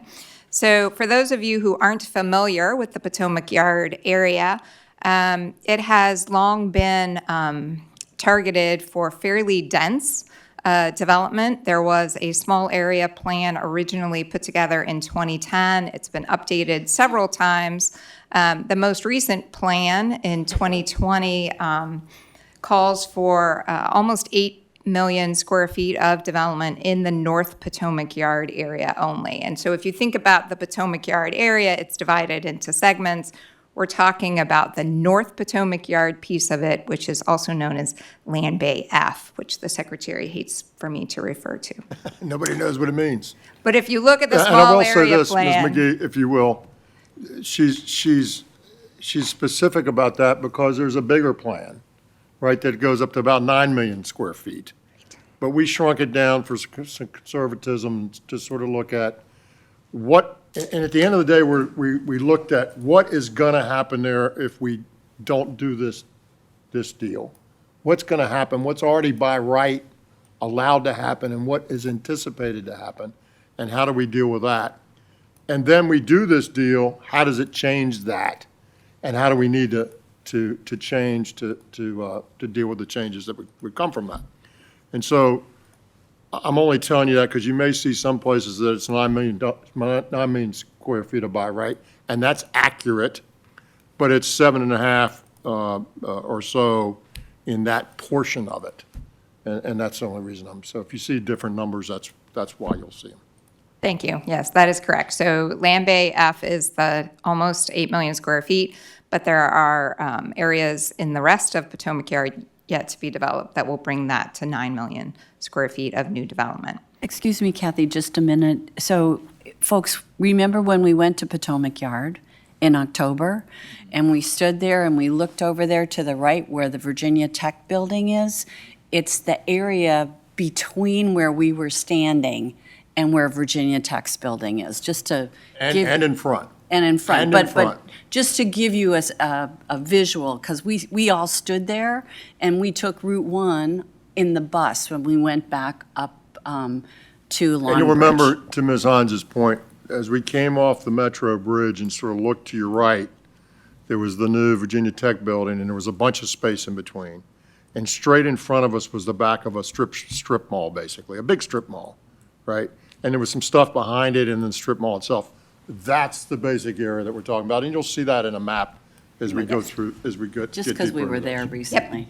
Yep, so the Bear Ground and the Target Shopping Center are And if you all remember, Land Bay F. the mayor was saying, I think, all this area is going to be developed, and this is what's going to happen here, and, you know, we got this, and we got that, and then all of a sudden, world changed. And it's still going to be developed, it's just going to be different. And so it's the same place we were looking, and so what we're going through here, to my earlier point, is what was going to happen, what will happen now, how we'll deal with that. So if you continue, please. All right, so as Ms. Hines pointed out, we did visit the Potomac Yard Metro Rail Station. That has always been a really important component of the overall development at Potomac Yard. It was completed last year at a cost of approximately $370 million, and it really was designed to support the development that was anticipated in the Potomac Yard area. It does remain underutilized at this point because that development has not yet occurred. As everyone knows, in December of last year, just a few months ago, Monumental Sports did announce their desire to relocate 2 sports teams to the site, changing the pattern of development, but not the overall square footage in that area. We have been looking at the transportation challenges associated with that new arena, again, how that differs from the small area plan as it was updated in 2020, and what improvements will be required to support that development. We did, with our partners at Kimley Horn, undertake a planning level analysis, and you're going to hear more about that through these slides today. Just a little bit about Kimley Horn. Not only are they a really important partner for both VDOT and DRPT and have long been so, they also are recognized as a leader in looking at sports planning, design, and event management in particular. So they were a really great firm to go to and to bring onto our team as we went through this process. And so keep that in mind. They helped us tremendously. They were responsible for the analysis, and they also put in a lot of hours over the last 2 months, taking my phone calls and texts at all hours of the day and every day of the week. Whoop, I think I went too far. Nope, no, I didn't. As you were receiving the same. As I was receiving the same, exactly. So just sort of bottom line up front here, we did look at both transit and roadway needs in this area, comparing the arena to the previously approved by right development.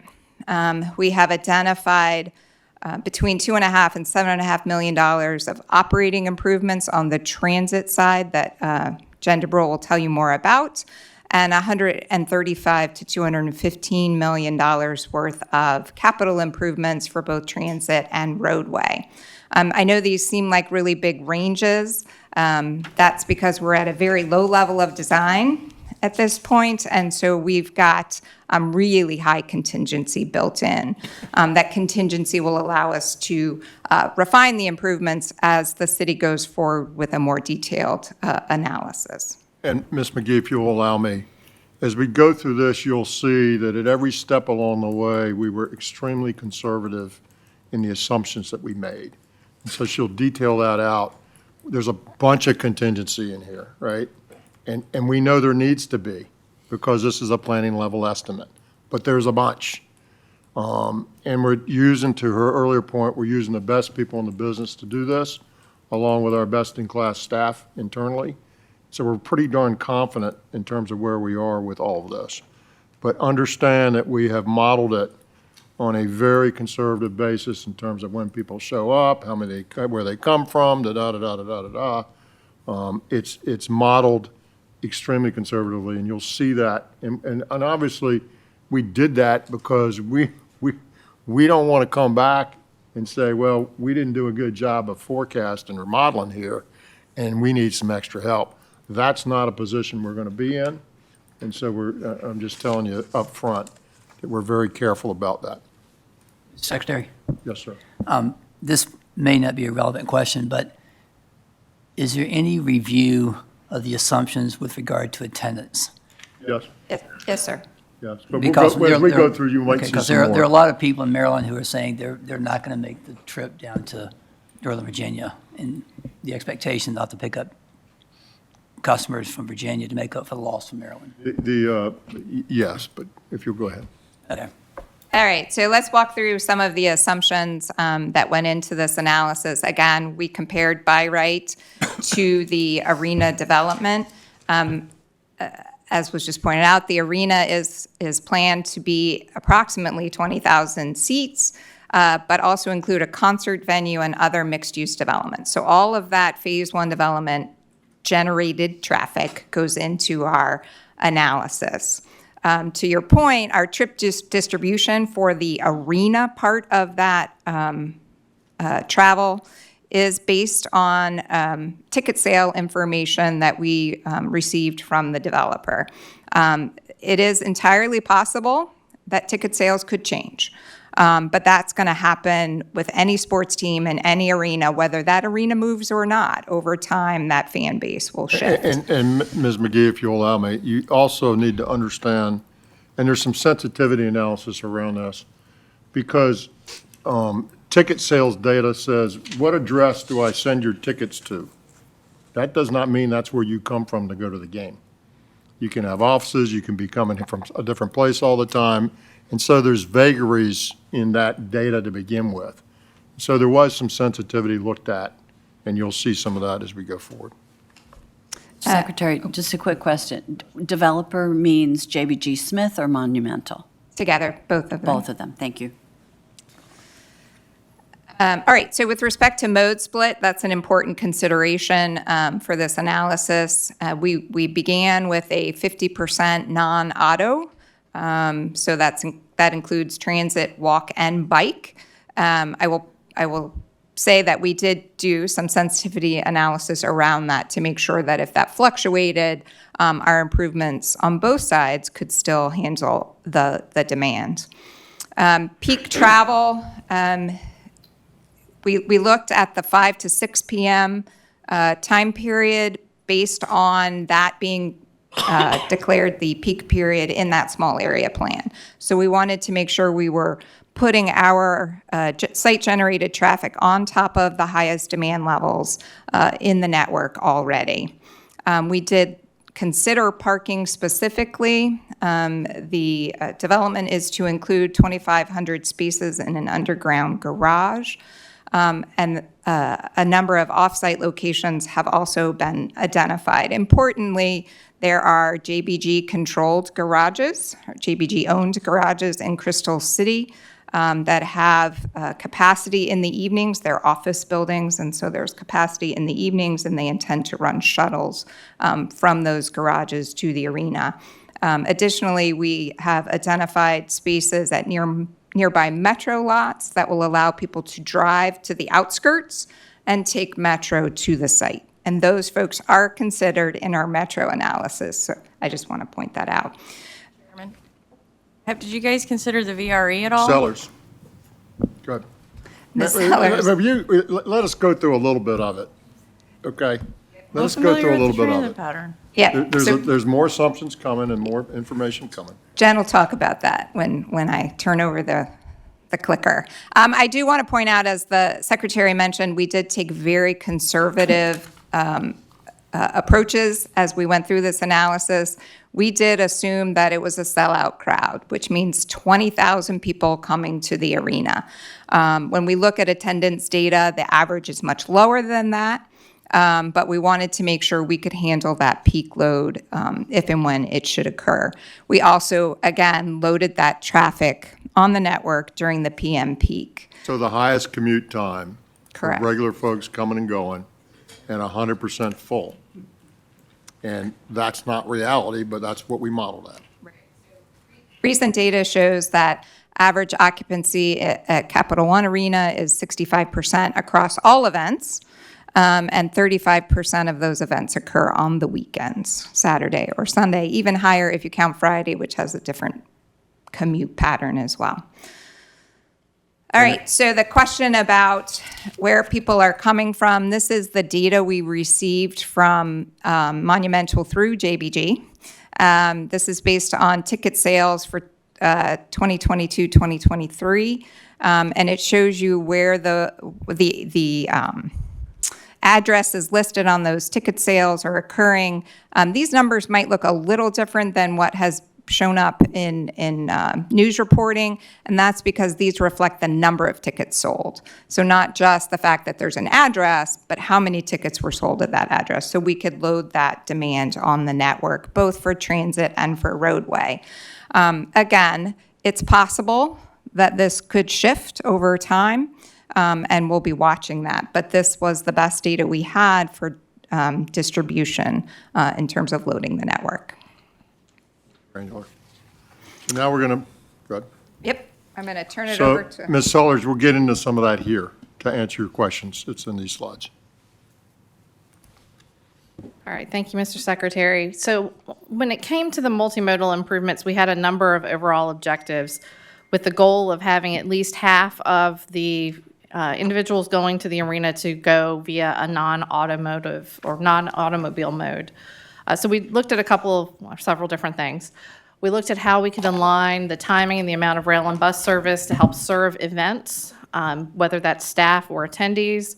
We looked at potential pinch points in the metro capacity, and I'll talk about metro in a lot more detail in a moment. We looked at improving pedestrian and bicycle infrastructure and access, as Kathy already mentioned, maximizing the parking at other metro stations outside of the Potomac Yard area and using metro as that last mile access to the arena site. We also looked at things like dedicated lane signal technology and real-time transit information to put more information in the hands of the folks attending an event at the site. This clicker is really weird. Okay, so in terms of... And before you get into this, Director, this is the map we were talking about, and you can see to your right center is the Potomac Yard Metro Station. And when we came across that bridge across the railroad tracks, if you look north to the right, if you will, coming out of the station, you'll see that sort of blank area, and right beyond it is the Virginia Tech building being built. And then straight in front of it, you'll see the sort of the strip mall with the Target and all that. And so that's what I was referring to when I was telling you about where this is. That's where we were standing, what we looked at. So if you'll continue. The good news is with this site, we have incredible existing multimodal assets that serve the location. We have 2 metro lines, the blue and yellow. We have a bus rapid transit line, and as Ms. Hines said earlier, we took you on the Metroway back in October. We took you on, I can't remember if we were on a blue or a yellow train, but we rode the Metro to Potomac Yard. We also have the site served by 3 local bus routes that are operated by DASH, which is the City of Alexandria. And then, as Ms. Sellers indicated, we do have VRE in the corridor as well. Both Fredericksburg and the Manassas lines run right through this area. We do, along with all of those wonderful assets, have some challenges and some opportunities. We have constrained metro capacity in terms of the line itself, how many trains, when you start talking about how do you accommodate, while on the highway side, we looked at an hour preceding an event, the peak load for the transit was presumed at the end of an event with everybody trying to leave at the same time. So we looked at, what would happen if you have a full event and how does that work? So you do end up with constrained metro capacity. We have limited bus bays at Potomac Yard Metro Station. And with regard to VRE, our current operation is peak direction and peak period only, and it requires a transfer to Metro Rail or to bus to access this site directly. The closest VRE station is about a mile north of here at Crystal City. That station is being relocated as part of the Alexandria Fourth Track project and is fully funded and well into development to align with other development in Crystal City. But along with those challenges, we have a bunch of opportunities. We have the ability to leverage the assets that we have at the Metro station and with the Metroway to make some significant improvements in the near term. And then as far as VRE goes, long term, once we have completed the Long Bridge, we have a lot of additional opportunities once we have Fourth Track project and the Long Bridge done to run bi-directional service or off-peak, different time period of day service with VRE. So we have opportunities in the future, but because this analysis is focused on 2028, those VRE options aren't included in the base scenario. So And to be clear, Mr. Burrell, the VRE access is limited, as you said, by the Long Bridge project. And the Long Bridge project is slated now to be completed by 2030. 2030. And so as we evolve through this process, as we can use VRE differently, we're certainly pursuing that. But the the constraints don't allow you to do that until that time. So I'm going to focus the rest of my comments on the Potomac Yard Metro Station and what we can do with Metro Rail. So as Deputy Commissioner McGee already mentioned, the Potomac Yard Metro Station opened in May of 2023. It was a $370 million investment, largely paid for by the city of Alexandria. The station itself is 100,000 square feet. It was designed to accommodate that planned development in the Potomac Yard area. The North Pavilion, where we exited the station back in October, it directly serves this North Potomac Yard area and what is called Land Bay F as part of the plan. But the station itself today, because that land development has yet to come to pass, is currently substantially underutilized. The station was the 98th rail station completed in the system. It's only the second infill station ever built, and that means built between two existing stops. So it is very unique and very special.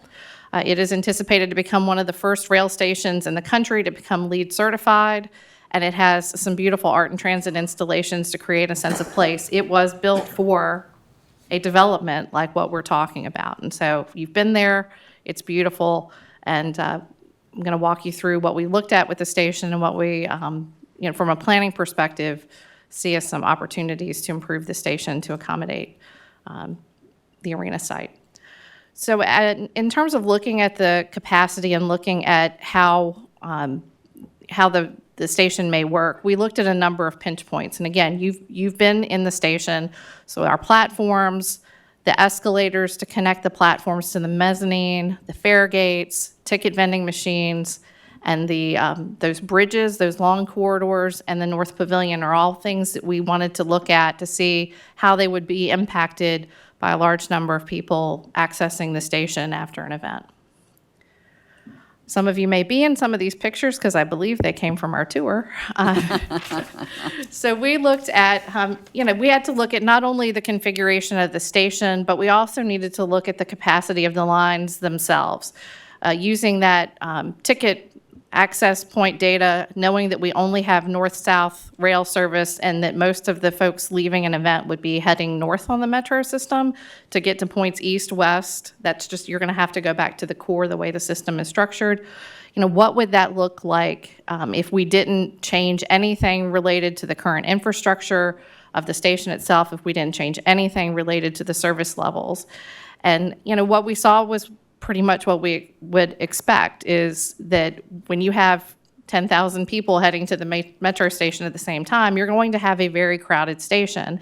And with trains that are only coming about every 8 minutes, that means you've got gaps in time where nobody's moving. And so you do end up, if nothing is done from a service perspective or an improvement to the station, you would have extreme crowding for an extended period of time, 60 to 90 minutes post-event.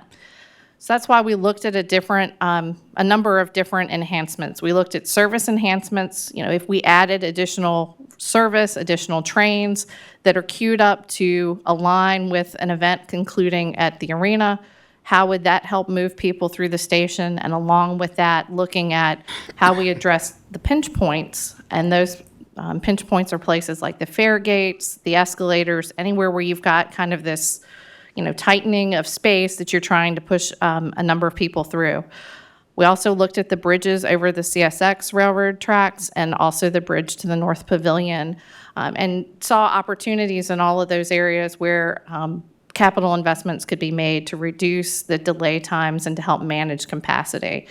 And with those kinds of improvements, we feel like the station would be able to handle the anticipated passengers. We would be able to move people through the station in a more fluid way and reduce that extreme crowding, or reduce that crowding down to about 30 to 45 minutes post-game. I want to be clear that what we have done, Kimley Horn's done a fantastic job working for us on this. They've worked on a number of metro projects. We were able to lean into some planning methodology that Metro had used on the Navy Yard station when the Nationals were locating in the Navy Yard. So we're leaning into a methodology that's been tested before. This is very planning level, but procedurally it's not unusual for the state or local government to look at this type of analysis before handing it off to WMATA as part of an actual development agreement to finalize and implement the necessary improvements. clicker is crazy. All right, so we did look at a few other multimodal strategies beyond just the Metro, but the Metro does have the capacity and the ability to move the most people. We looked at, the provision of additional service hours and frequency on both the Metroway, that's the bus rapid transit, and then the Dash local bus pre and post event. We looked at improved bike ped infrastructure, bike and scooter storage, event shuttles, and, using Metro to connect to off-site parking lots, prioritize carpool parking, real-time travel and transit information, and the incentivization of transit use, all trying to, really move more people via transit to the location. What does this pencil out in terms of cost? Again, these are very preliminary, 0% engineering cost estimates. The Secretary knows that these generally make me very uncomfortable as a long-term planning professional, but we have built in a lot of contingency so that they are realistic in terms of what kind of improvements need to be made and what the cost of those improvements would look like. So on the capital side, so this is physical improvements, we're looking at $35 to $70 million. Again, a heavy contingency on that. And then to provide those additional service enhancements, those additional Metro trains, depending on the attendance of an event and the capacity that's needed, that could range from $2.5 million to $7.5 million annually, and those also have a contingency factor on them as well. Yes, sir, Mr. Lawson. And back to that, is that a net number, or does that include I would assume with these trains with lots of people on it, you'd have additional revenue? Is that a net expenditure? or is These that are factored? very, very preliminary planning level estimates, so they would be netted out, but that's not accounted for in this. Okay. And I would tell you, Mr. Lawson, the contribution of fares to cost is lower than you might think in terms of the entire system. And so, yes, it absolutely has an impact, 100%. But the fare recovery, the planned fare recovery at 100% is still a slice of the cost. All right, so just to summarize on the multimodal, and I'll hand it back over to Kathy, is, we feel comfortable that with investments in transit service and also in multimodal infrastructure and technology, that we're able to achieve that desired non-auto mode split of at least 50% within the stated budget. That, we know that that's going to mean additional northbound trains on the Metro system. That's going to, we may need some additional capacity on southbound, depending on, how those trips shake out once the development goes into place and you see those ticket sales and how the direction those travelers are coming from. There is further study that's going to be needed to put more detailed work into the assumptions that are in this strategy, and the implementation responsibilities, of course, will have to be determined in that study as well. Metro ultimately is responsible for the operation of the station, so they're going to have to analyze the station capacity and those potential physical improvements. They have to do things like safety certifications. They're very detailed and very specific. That's their responsibility, so they're going to have to weigh in on this. And they are going to, everything that we've outlined is going to require both an upfront capital investment and a continuing annual operating funding commitment as well. And if I might add this, obviously we're in discussions with WMATA in general because of their situation in Northern Virginia. The governor is extremely engaged in that discussion. We've had 2 meetings with them with the governor, including one this morning at 8 o'clock, in a collegial way, and one to try to help solve the problems of WMATA in the near and long term. To that end, the governor was incredibly interested in the station, and he wanted to see it for himself. So 2 weeks ago, we went up there and toured the station, toured this to understand what might need to be done there physically and how it sort of connects. And so we spent some time, and Director DeBruhl led us along with the CEO of WMATA, Randy Clark, and we looked at fare gates, and we looked at ticket machines, and we looked at bridges, and we looked at pavilions, and we walked through and sort of tried to understand on the ground actually how this would work. So everyone's fully engaged in this, I would tell you. And we're working, we've socialized our info with WMATA. They're not deep into it yet, as the director indicated. These are all planning level estimates, and we build in so much contingency and so much assumption because we know what happens with planning level estimates, because they're not detailed, and you find things that you don't understand as you get into the details. So we're trying to be incredibly conservative and incredibly engaged and knowledgeable. And so I just wanted to make you aware of that. So with that, we'll move into the road transportation. All right, we're back to the roadway side. So at a high level, we evaluated travel times to and from the development site along multiple routes. I will point out, as this map indicates, that we looked at 3 primary routes. That's Route 1 southbound, Route 1 northbound, and Glebe Road east and west.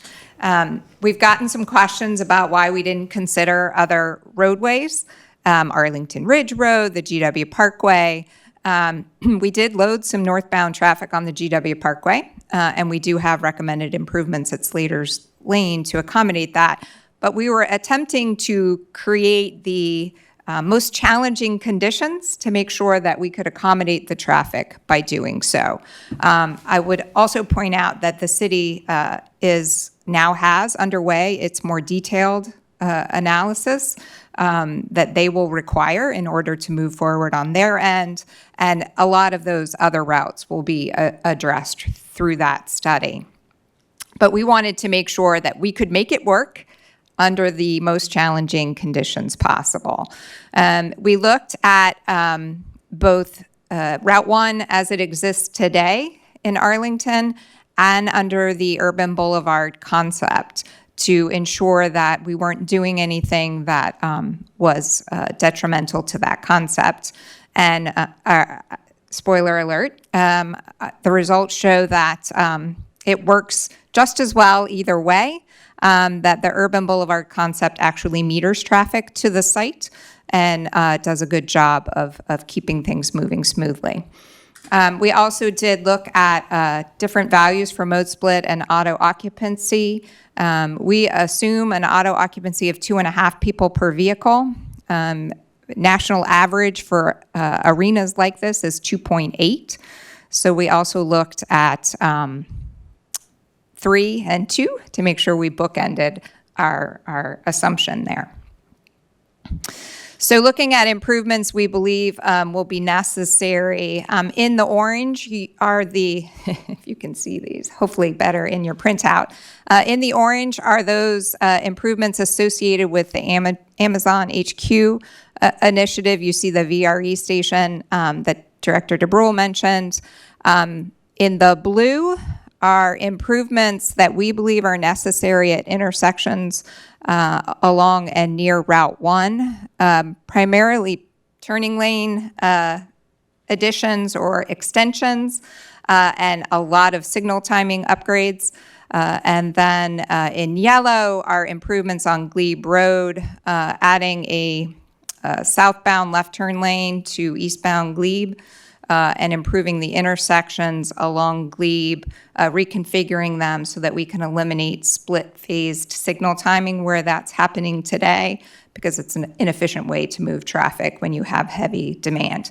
In green on this slide are improvements on Route 1 and Potomac Avenue immediately adjacent to the site, and those will be provided by the developer. In addition to those roadway physical improvements, we are looking at some additional signal timing enhancements. If we time the signals to create a green wave, we can further reduce travel times by approximately 2 to 5 minutes over those segments you saw on that first map. Obviously, there are downsides to that. The side streets suffer somewhat as we extend cycle lengths to move traffic on the main line. But for a 15-minute period during the peak of the peak, it can be really effective at keeping traffic moving. I've come before you any number of times to talk about the Regional Multimodal Mobility Program, RM3P. We are heavy into development of that, and it would be an excellent place to expand RM3P to take advantage of both the traffic management components of it, as well as that incentivization piece. So we can share information about the best routes and modes in real time and leverage that tool to get people to use transit or to take routes that are perhaps less congested. We've gotten a number of questions about impacts to airport traffic.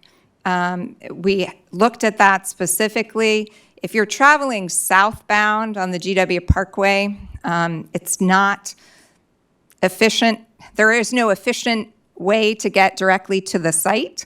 You actually have to go past the site down to Slater's and return northbound on Route 1 or cut through the airport.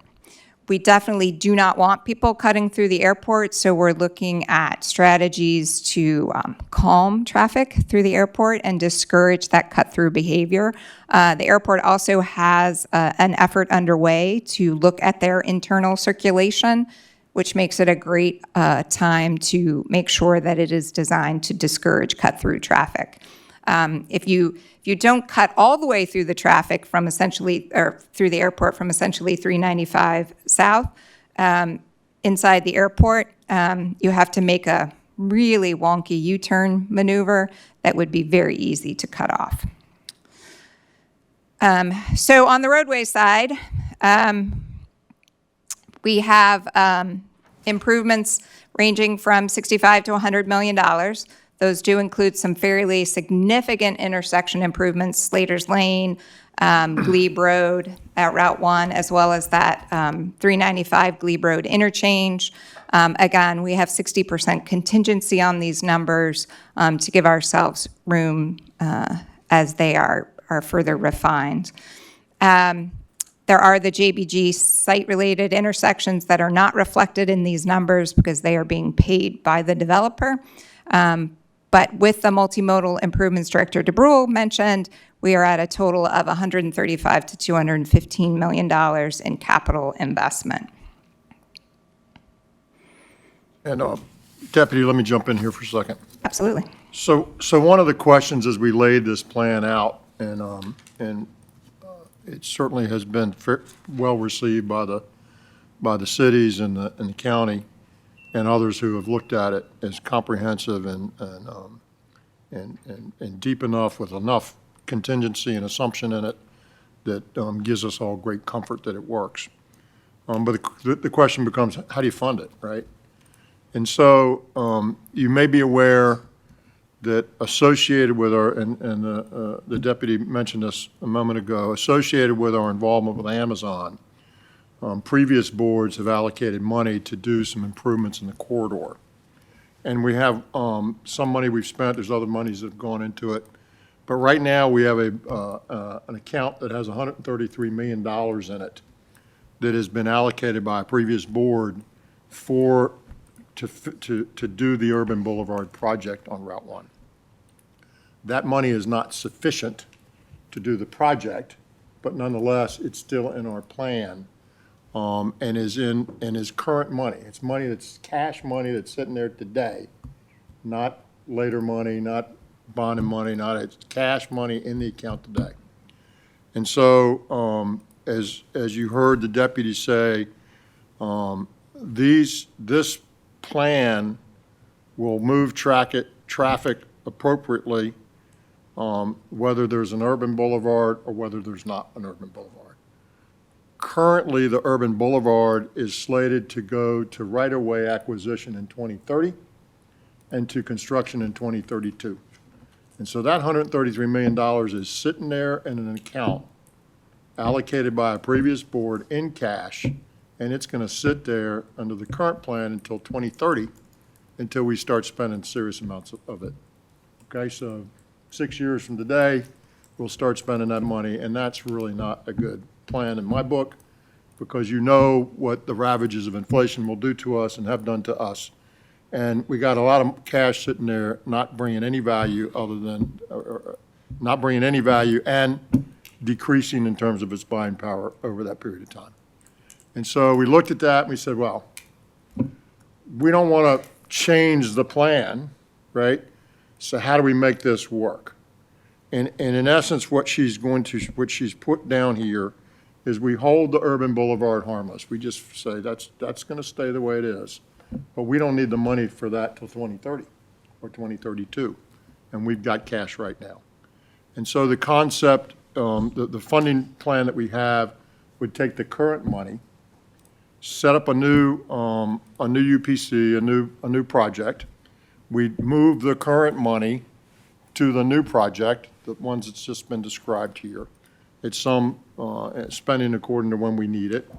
And then we take bond proceeds that we have, we have capacity in, and we would reserve some of that bond capacity in Garvey bonds, and we take that number and we put it into the funding plan for these projects that are going to happen in 2030 and 2032 and beyond. So we're basically doing a couple things. One is we're not changing any plan that currently exists.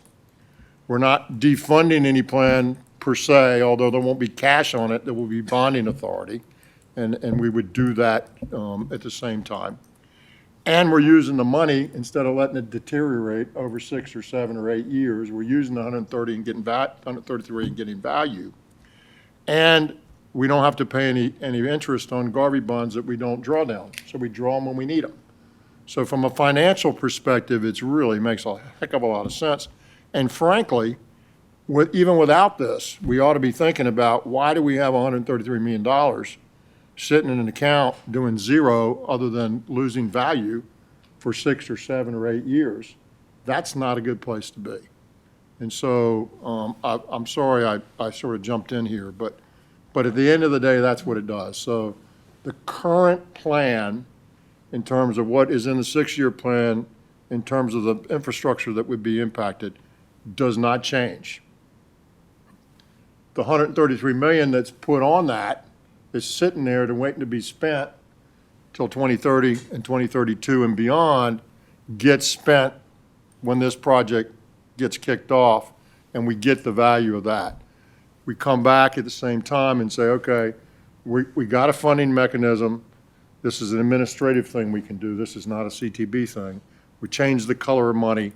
We put an allocation that we reserve out of that bonding capacity, and we let it sit there until this project advances. Then we draw down the money as we need it, pay the interest rates only when we need it, and we move on. And so it's basically nothing changes. They just get more investment into that corridor because they need it. And because at the end of the day, this project in phase 1 brings $1.7 billion of cash return to the Commonwealth.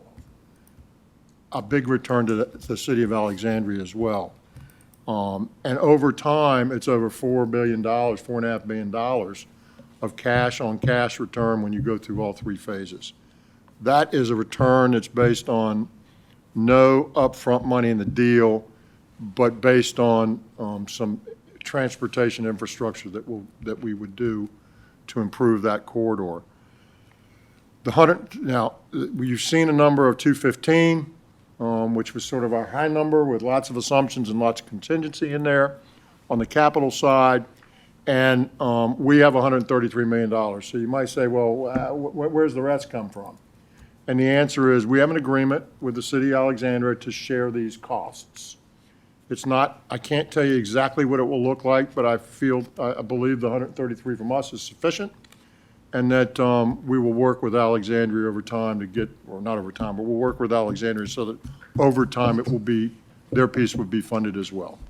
And so at the end of the day, what we'd end up with here when we do this is we preserve the current plan for the urban boulevard on the corridor. We have a funding mechanism that we've reserved to do that. We don't have any degradation of our underlying capital by virtue of inflation, and we don't pay any interest rates. And we fund the improvements that we're talking about in coordination with Alexandria. And there's about $100 million, there's a bunch of money. Do you remember the money that was sort of associated with the JBG improvements inside? Total? Yeah. Total site improvements No, the JBG funded inside the project improvements. for just transportation? Yeah, yeah. It's approximately $11 million. Yeah. In any case, that's what will happen. So we'll get this $1.7 billion returning cash, which, oh, by the way, is somebody who does not live in Northern Virginia. This isn't Northern Virginia cash, this is Virginia cash, and it rolls into us. And over the life of the project, it brings over $4.5 billion of cash return to the Commonwealth. And oh, by the way, at the end, guess who owns the arena? We still own it, right? We're building it, we're leasing it, and it's paying for itself and more, much more, to the tune of the numbers that I've given you. And so that's why we're so bullish on this project and the administration, because everybody in Virginia wins. There's no upfront capital other than the transportation piece. The transportation piece makes a lot of sense anyway. We save a bunch of money that we're not utilizing today. And so that's sort of the funding, big picture funding, and how all this will work. Did I say that? You did a great job. Okay. So I don't need to say anything else. The only thing I will add is that if you recall, I said earlier that the by right development generates very similar traffic, different patterns, but very similar numbers of vehicles. We do have these improvements that will come with the arena project. So I think that's a really important thing to remember. So what the deputy's trying to say is if we did nothing and we allowed all this development to occur, we got $133 million on Urban Boulevard, and that's all we got. And nothing else happens up there in terms of funding that we have identified to do anything else. So all these things are going to be similar problems, right, with the by right development. They're going to create similar but different problems because it's different times of day, it's maybe different places, but very similar problems. They're going to have to be addressed regardless. And they're not in any plan for us today. So the boards that will be sitting here in 2030 and 2032 and 2034 are going to be dealing with a development that's going to occur anyway and is going to create a lot of transportation needs and issues, and there's currently no funding, no plan to deal with that. And so we're really sort of getting ahead of we're putting ourselves in a better position than we would be if we did nothing. And we get this great cash return, and we create this incredible district that folks like Amazon and others who have people that work there say this could be a game changer for the area because it will create a vibe and create economic development and create stuff that's not there that people want and they desire. So that's the sum and substance of that. Mr. Secretary. Ms. Hines. I appreciate your characterization and your bullishness on this development in my part of the world, and appreciate knowing where the money's coming from, because that's been a question I've been asked a number of times. So my question for you today is one of helping me understand where the swap will be evident to people, the moving of the money from the urban boulevard. I understand you're going to create a new project line that's going to be arena-related, whatever you call it. And you said Garvey's come in. We have a 6-year funding plan. So the 2032 that's in here is outside that 6-year funding plan. So where does it show up? So people, because I will say there's been a tremendous amount of community effort around the urban boulevard planning, as everybody in VDOT knows, and it's, we're in a really good place where I think that the solution that's been proposed is a reasonable solution that people have come to accept.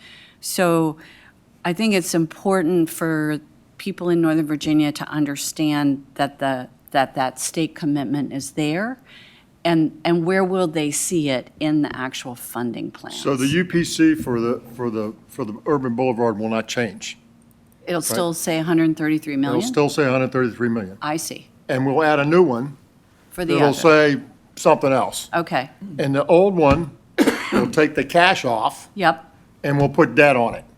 But debt that we don't have to draw until we kick the project off, right? Right. We will place an allocation of debt on that, and it will sit there and wait for us to say, sort of like a line of credit. right. We need some now, give us some, give us some, give us But some. it'll show up in the same year that it is now, Nothing will change. and just it'll be a Just be a different color of money. Garvey bond And proceeds. the board doesn't have to do that. That's an administrative function. The color of money Right. is just the color of money. It's But we not, do approve the Garvey bond sale. you would. The you would- CTB does. You would approve that. Yeah. But the other piece you don't. And you don't have to, but you do have to set up this project. The board has to set up a project to do these other improvements that we're looking to do. So the intent, the thought is we, would, and this thing's moving every day, right? Sure, I understand. But the thought is we would come back next month if we're in the right place there with the General Assembly and everybody else. We would come back next month and start that process of putting the new money on, moving the old money to this, and moving ahead. That would be the process. So if you looked at the 6-year plan, Ms. Hines, that project would be in exactly the same place, exactly the same way. It just has a different color of money we put on it. Okay, I appreciate that. Maybe I'll circle back with Kim just so I ma'am. understand where to look. Yes, ma'am. Questions? So, folks, all I can tell, yes, Mr. Yates, I'm sorry. Just curious from a standpoint, has there been much pushback from Amazon on this project? Or is everything working in conjunction with that, or how's that going, that part? As I indicated to you, and I don't speak for Amazon, and I won't, in our conversations with them, they've been positive. They see it as a opportunity to take a place and make it much better than it is, make it a place their employees would like more, that would be more attractive to them. And that's been the whole sort of driver from their perspective. So it's sort of like if you like the urban boulevard concept, nothing changes, and you get the vibe and the tax revenue and the other improvements to the corridor that are necessitated to do that, not just to the corridor, but to the metro station and so forth. So you get all this uplift for that corridor that you weren't going to get, by the way. Let me rephrase that. There was no plan on how to fund it, meaning the by right development that was going to happen and was going to create this need. There's no plan to fund that right now. So now we got a plan that funds that differently because it's not by right anymore. Now it's arena deal. We got a plan that funds that. Nothing that's currently in the plan changes. We get $1.7 billion of the Commonwealth in the first phase.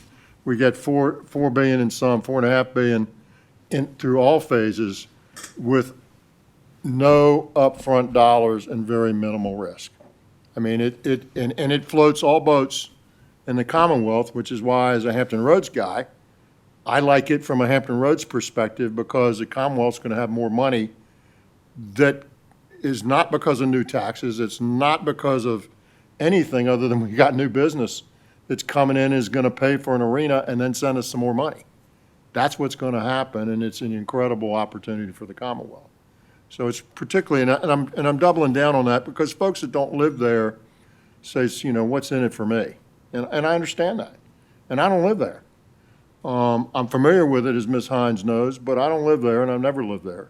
But what's in it for us is it's great for Virginia, right? It's not only great for the vibe of Northern Virginia, and Northern Virginia is an incredibly important part of Virginia, but it's also directly important to the rest of Virginia because it funds the things that we need in the Commonwealth without raising anybody's taxes and certainly not having any impact on anybody that doesn't live there other than we get a revenue stream.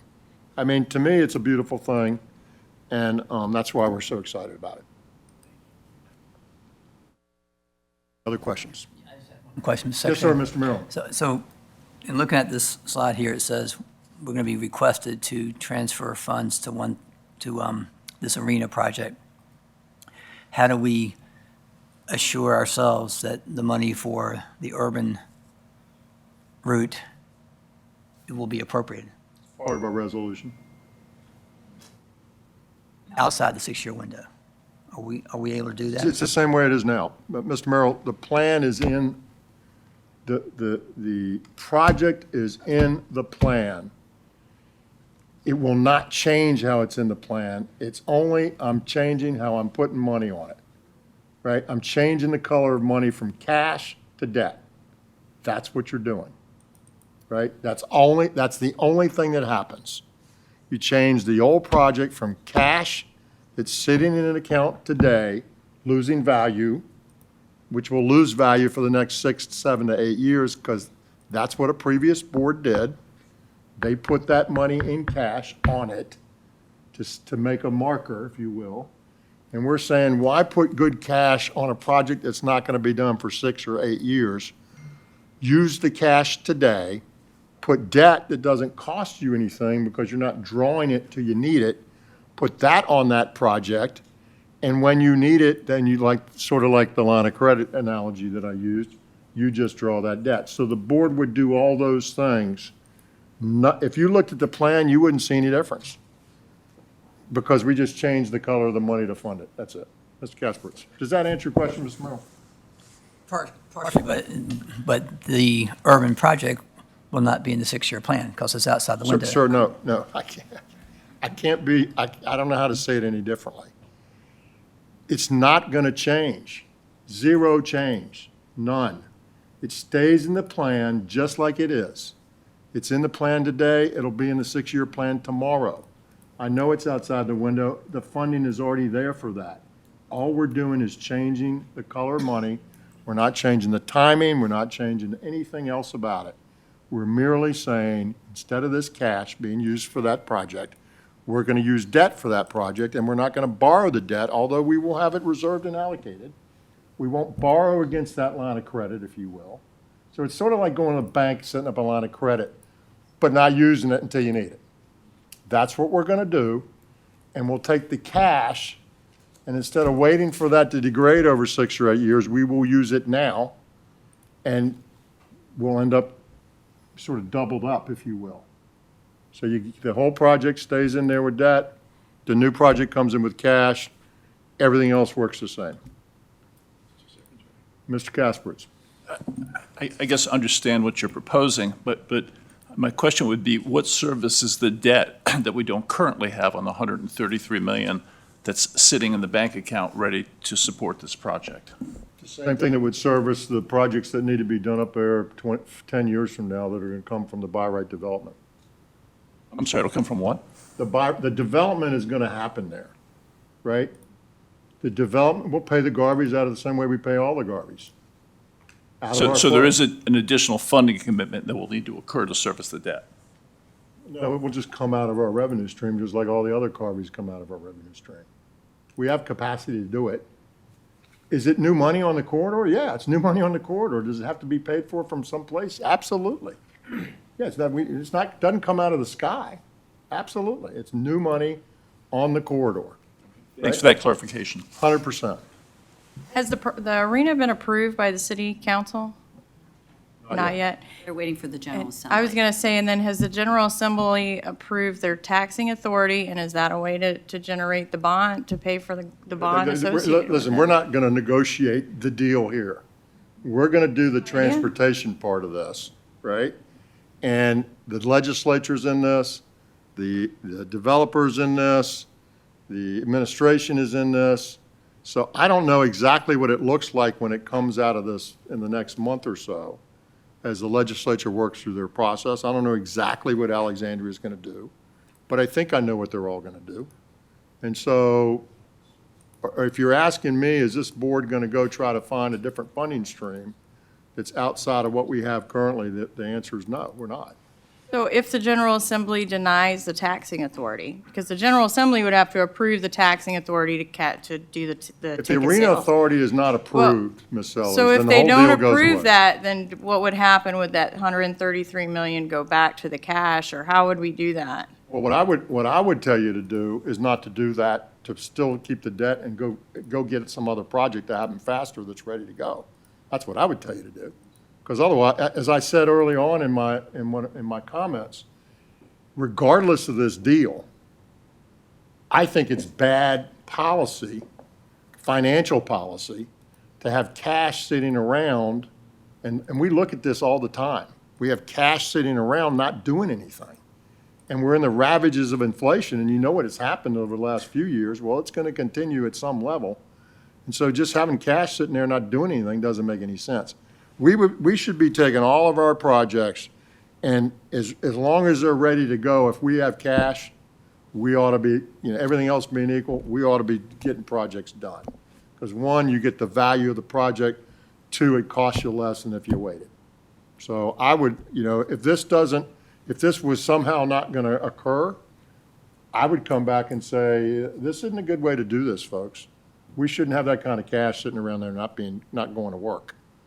And so I would say we'd go find something else that's that's waiting on cash, that's ready to go, and accelerate it.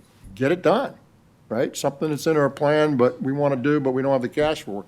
That's what I would advocate for, but that would be a board decision, not my decision. All we're doing is switching the color of money. That's all we're doing. And adding new improvements to a corridor that's going to get messed up by the by right, by the 9 million or the 7.5 million, whatever one you want to use. It's going to get messed up beyond the urban boulevard because we haven't provided for that yet.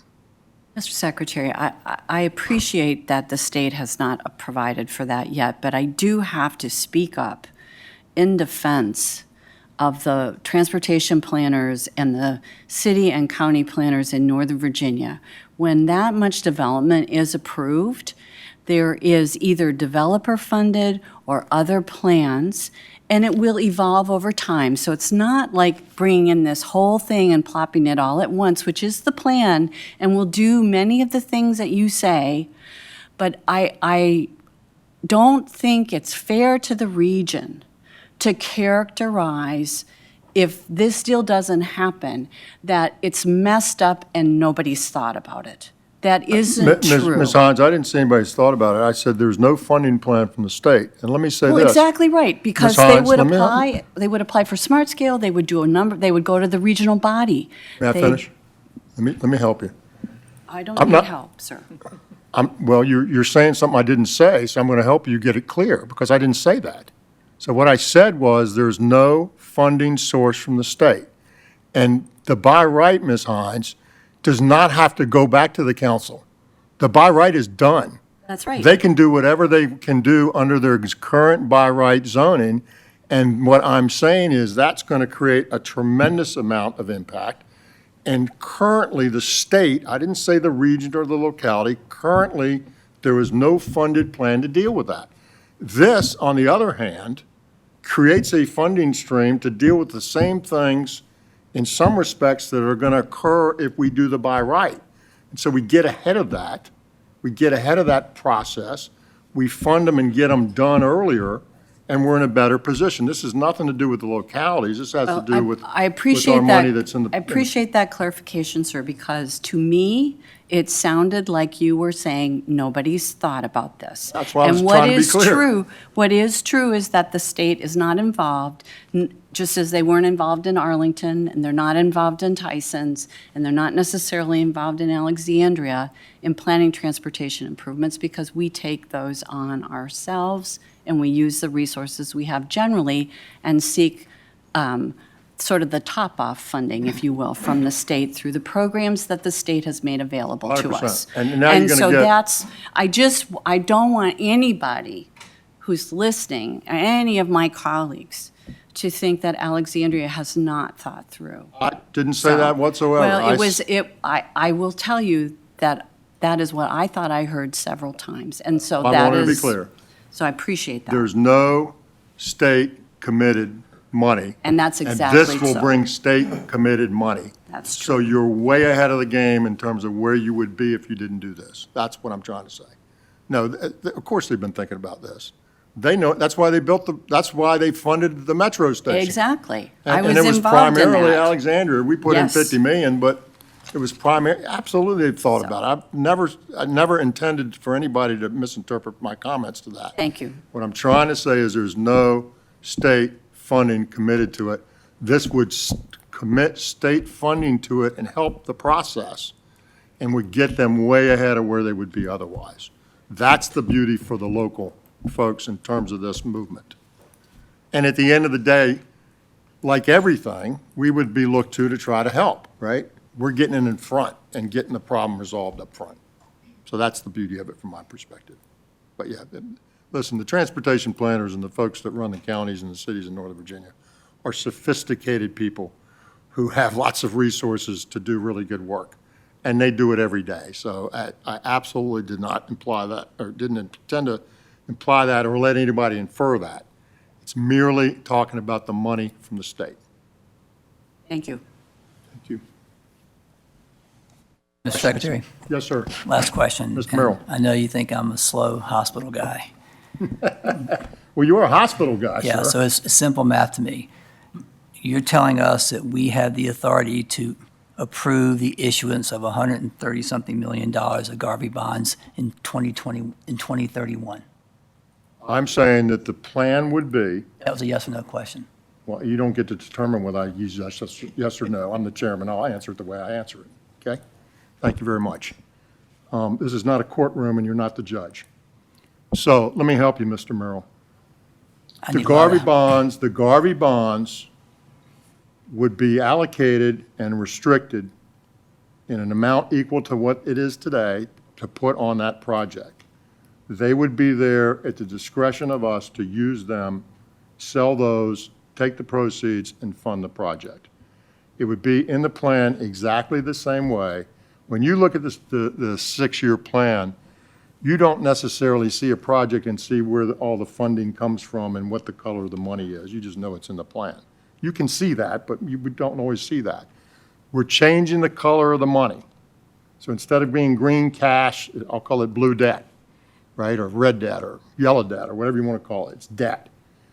We can put, if we put that on the project, it sits there just like cash in terms of keeping it in the program, having a funding source, having that money available whenever we need it. It stays exactly the same, okay? What we do need, and this is working its way through the legislature, is we need some change in the restriction on Garveys. So right now, the restriction on Garveys says it's got to be on a smart scale project. This will say that, and we do this simultaneously, this would say, as long as this project is smart scale eligible, you can use Garveys on it. That's what that would say. If we don't have that, we can't do this plan. So we wouldn't do it. Pretty simple.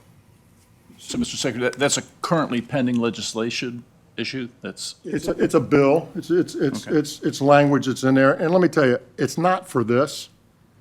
It's for everything. Right now, we restricted ourselves unnecessarily, in my view. So we got all this Garvey capacity, right? So the Garveys are bonds. They're anticipatory to federal funding. And they allow you to draw against those ultimate federal funds. So the answer is the federal funds pay back the Garveys. That's the funding stream. We've got a bunch of capacity, right? But because we restricted them, we can't use them. And so we're sitting here with a lot of capacity to fund projects today. It's all based on federal funding coming in, so it taps the federal funding. Yes, it does, and that's what we pay it back with. But because a previous legislature, a previous board, a previous legislature, based on what we asked them to do, restricted us to only smart scale projects, we've not been able to use the capacity.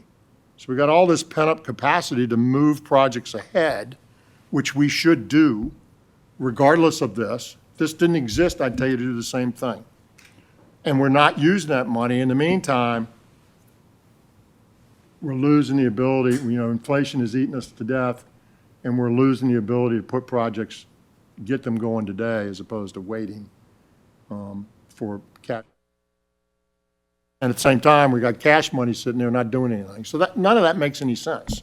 It just doesn't make any financial sense.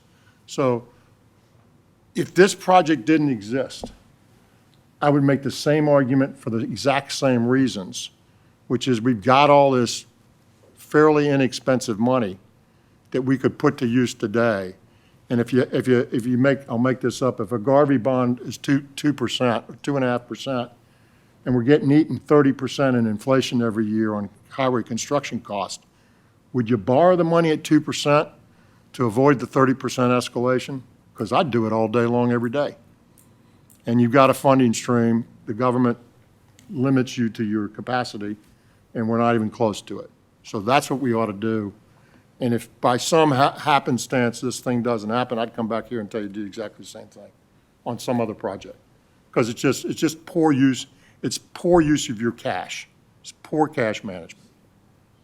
Mr. Secretary, Ms. Hines. I appreciate this, and I'm glad to know that there is a caveat on whether the swap can occur, so I appreciate that. But it raises a question for me about what does smart scale eligible mean? And the reason I'm asking this question is when I listened to the conversation you guys had in January relative to the midterm needs, you know,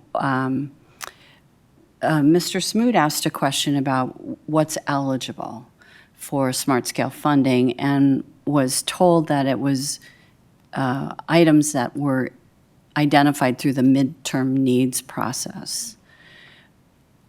Is that what we mean by smart scale eligible? I don't know who told Mr. Smoot, Dr. Smoot or whatever, but Mr. sorry. Lawson would be happy to.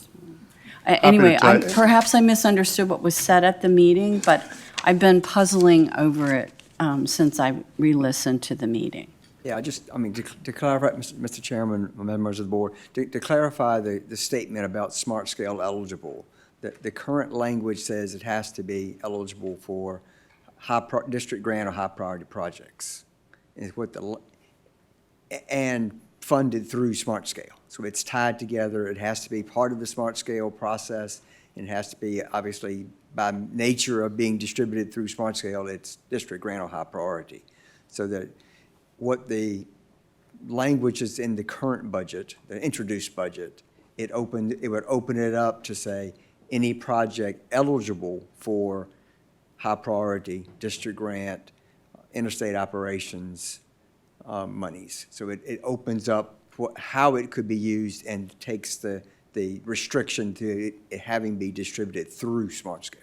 Okay, so, but to go back to like the basic piece here, so a smart scale eligible project is any project where a direct connection to any smart scale need can be made. Is that correct?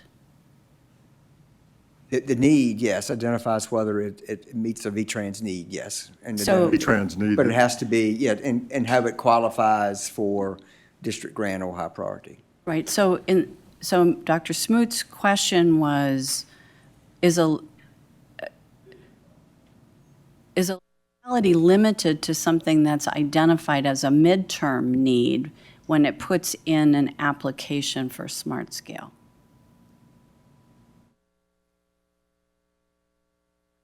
I think the answer is yes, but let me get back to you on that question. Okay, because it does really matter what we mean when we say smart scale eligible. Right, but I think for the purposes of this discussion, it's whether it's district grant, high priority, interstate operations. You have a different question, and I'll make sure I get you that answer. Well, let's be clear about that. I'm not sure what you just said. I was saying that the language in the budget would not distribute the Garveys through the smart scale program. It would have to be put on a project that was eligible for high priority money, district grant money, or interstate operations money. It gets back to what's the need it's addressing, right? What is the need the project is addressing? But by removing it from the smart scale process, we are not applying any metrics to it anymore to rank it in any given way. It's just you draw a connection to it, to a need, a V-Trans need, basically, because that's what defines smart scale eligibility. It would be a project, Ms. Hines, it would have to be a project that would be eligible to go through the smart scale process, just like it is today. And if it's eligible, correct, you're absolutely correct, as long as it's eligible, it wouldn't have to be a project that went through, got scored and funded, Right, but it would be an eligible one to have done so. right, but the eligibility ties Doesn't back change. to the V-Trans needs. Yeah, and that doesn't change for this. Right, It right. stays the same. I'm just trying to No, I understand. connect these 100%. dots so that I'm So the- clearer. So what changes is none of the underlying other factors change. You still got to have a V-Trans need, you still got to have this or that. I could take my project and put it in, and it would be not rejected, it would be scored. Did it score well enough? That's a whole different matter, but it's eligible to be scored, just like doesn't- any other one. It doesn't have to go through the scoring No, it process, doesn't go which through is it. part of my point as well. It's, just as with the Amazon deal, some things got plucked out of hopeful planning that had been done, and Amazon said, we'd like to see this and this and this, and it didn't go through Smart Scale. 100%. It just got funded. That's correct. Yeah. We put it in the plan. And so The that's- board put it in the plan. Right, and so that's really where we're going with Garvey's, is kind of back to where we were before we put this limitation on related to Smart Scale, where Garvey's were used for things that various administrations or Wait. There whatever. there is a guardrail, and the guardrail is it has to be eligible. So it can't be something that's not eligible for Smart Scale. Well, right, okay. It just, so there's a subset of things that are eligible, and there's a subset of things that aren't eligible. It has to still be eligible, it just doesn't go through the process. Right. Does that make sense? Yep. Anybody else? Thank you very much. Ms. Director, Mr. Secretary, you have a written report. Everybody has a written report in their folders, gives the updates on the agency and ridership, all good news, and I'll defer any other comments. Commissioner. Mr. Secretary, members of the board, I just have one item today, and it's contained in your package. It's the initial financial plan for the I-81 widening between mile markers 143 and 150, which for reference is the intersect between Interstate 81 and 581, north about 7 miles to Troutville. The value of the project's $479 million. We are under a procurement process today. We started the procurement with a request for qualifications back in October of last year and shortlisted those firms down and have issued a request for proposals effective in January. We expect to be able to take this procurement back to the board with an award in September of this year. So with that being said, that concludes my comments. Questions? All right, hearing none, I'm going to adjourn the workshop meeting to lunch. Thank you very much. Let's take a quick lunch and get back here for action.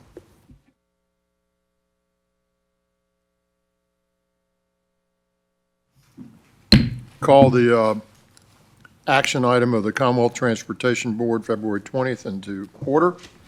And the first item on our agenda is public comments. We don't have anybody that signed up for public comments. Does anybody like to give public comments? All right, hearing none, we'll go to the minutes. The minutes were distributed in your package. Is there a motion to approve? Second. So, Mr. Folks moved and Mr. Yates seconded. Is there discussion, clarifications? Mr. Merrill? Yeah, I did send a note to Carol asking for, in addition, that I had requested an update for trails at some future meeting, and I did not see that in the minutes. Okay. So we'll take will you gentlemen take a amendment to your motion to include that Mr. Merrill asked to have a trails update? Which we're getting much closer to, Mr. Merrill, to give you something that's more definitive and you can get your arms around. So we'll include that in the minutes. And they took the friendly amendment. So is there any further discussion? All in favor, say aye. Aye. All opposed, say no. Are there any abstentions? I abstain. Mr. Ms. Hines? Secretary, I wasn't there. Yes, ma'am, I know. Thank you so much. The next item, so Ms. Hines abstains, she was not in attendance. The first numbered item on the agenda is the action on the 24 through 29 six-year improvement program transfers. Ms. Kimberly Pryor, excuse me. Thank you, Mr. Secretary. In your packet is a listing of transfers that have occurred over the last transfer period that we present to you. I recommend your approval. So moved. Hines moves, Dr. Smoot second. Is there further discussion? Hearing none, all in favor say aye. Aye. All opposed say no. Are there any abstentions? Item number 2, Ms. Pryor. Thank you. In your packet, you'll find recommended amendments to the six-year program. There are 8 projects, 4 in the Richmond district with safety funds, and 4 in the Stanton district with some of the bridge formula funds, and I recommend your approval. Motion to approve. Folks, is there a second? Second. Ms. Green seconds. We have a motion and a second. Is there further discussion? All in favor say aye. Aye. All opposed say no. Are there any abstentions? Thank you very much. DRPT, action on fiscal year 24 through 29. Director DeBrule is going to give this presentation. Thank you, ma'am. Thank you, Mr. Secretary, members of the board. Ms. Awari had to return to the office for a meeting on our six-year program this afternoon, so I will present item number 3. Last month, Laura Farmer briefed you on the I-66 inside the Beltway status of the toll revenues and our commitments to the NVTC Commuter Choice Program. The action item before you allocates a little over $16 million out of our unallocated balance of I-66 toll revenue or annual transit investments to go to NVTC for the purpose of supporting the Commuter Choice Program, and I recommend your approval. Move approval. Ms. Hines moves. Is there a second? Mr. Coleman seconds. Is there further discussion? All in favor say aye. Aye. All opposed say no. Are there any abstentions? Thank you very much. Related item, Ms. Laura Farmer, action on revision of fiscal year 2024 annual budget appendix. Thank you, ma'am. Good afternoon. Yes, sir. Good afternoon, Mr. Secretary, members of the board. The action item before you for consideration only modifies the VDOT budget appendix, which adds the waterfall budget for the current fiscal year 2024. Nothing about the arrangements under the memorandum of agreement is changed. Mr. Secretary, I move approval. Hines moves. Mr. Casper seconds. Is there further discussion? All in favor say aye. All opposed say no. Are there any abstentions? Mr. Lawson. Thank you, Ms. Farmer.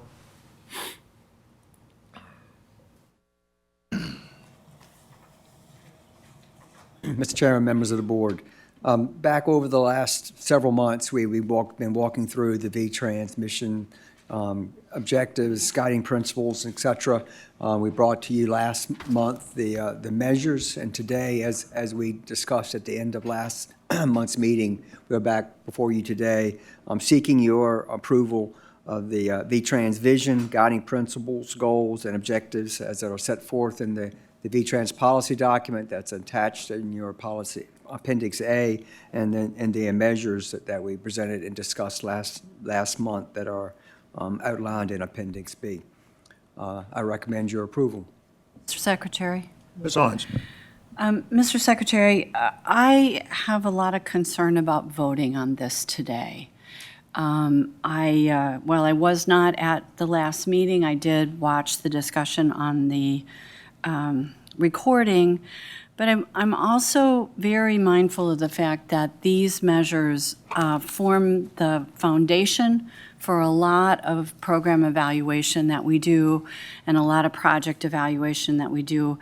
And I myself am not sure how these will integrate to help make the kinds of decisions that this board needs to make.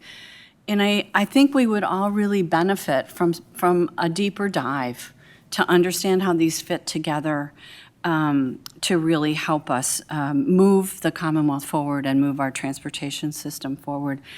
And so I find myself really not able to vote in favor of these today because I don't feel like I understand that, and I think it's essential to understand it. Mr. Lawson, can you describe the process we've been through and sort of where we are? Yes, yes, Mr. Chairman.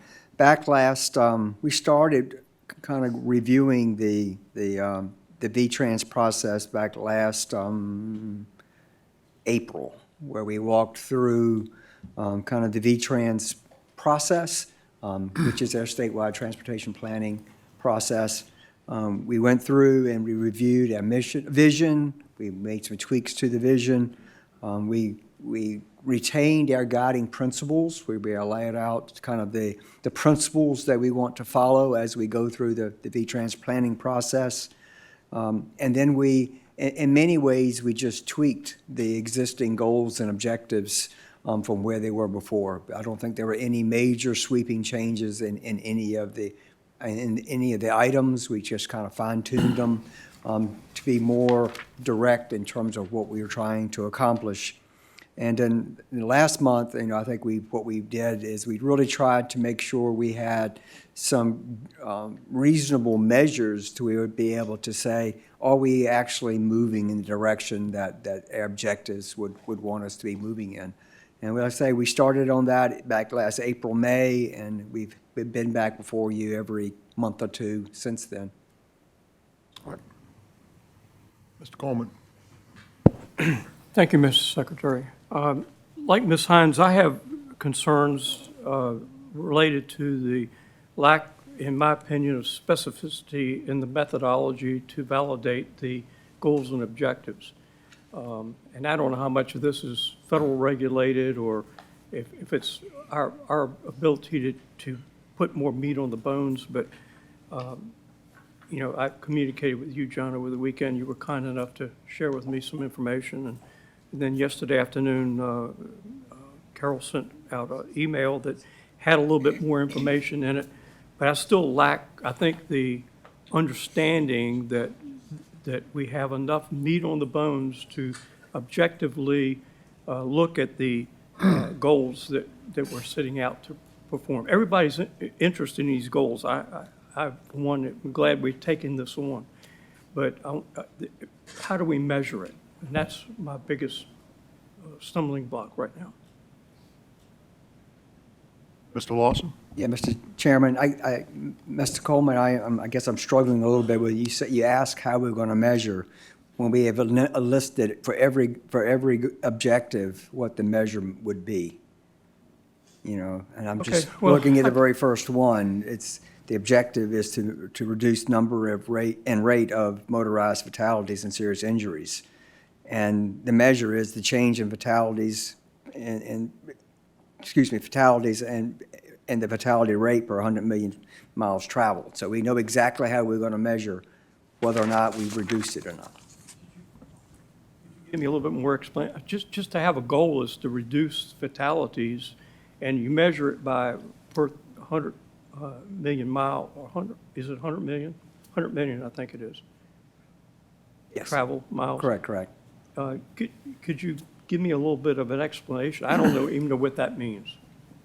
How do you measure that? I mean, is one fatality reduction going to be meeting the goal, or is it a reduction in this?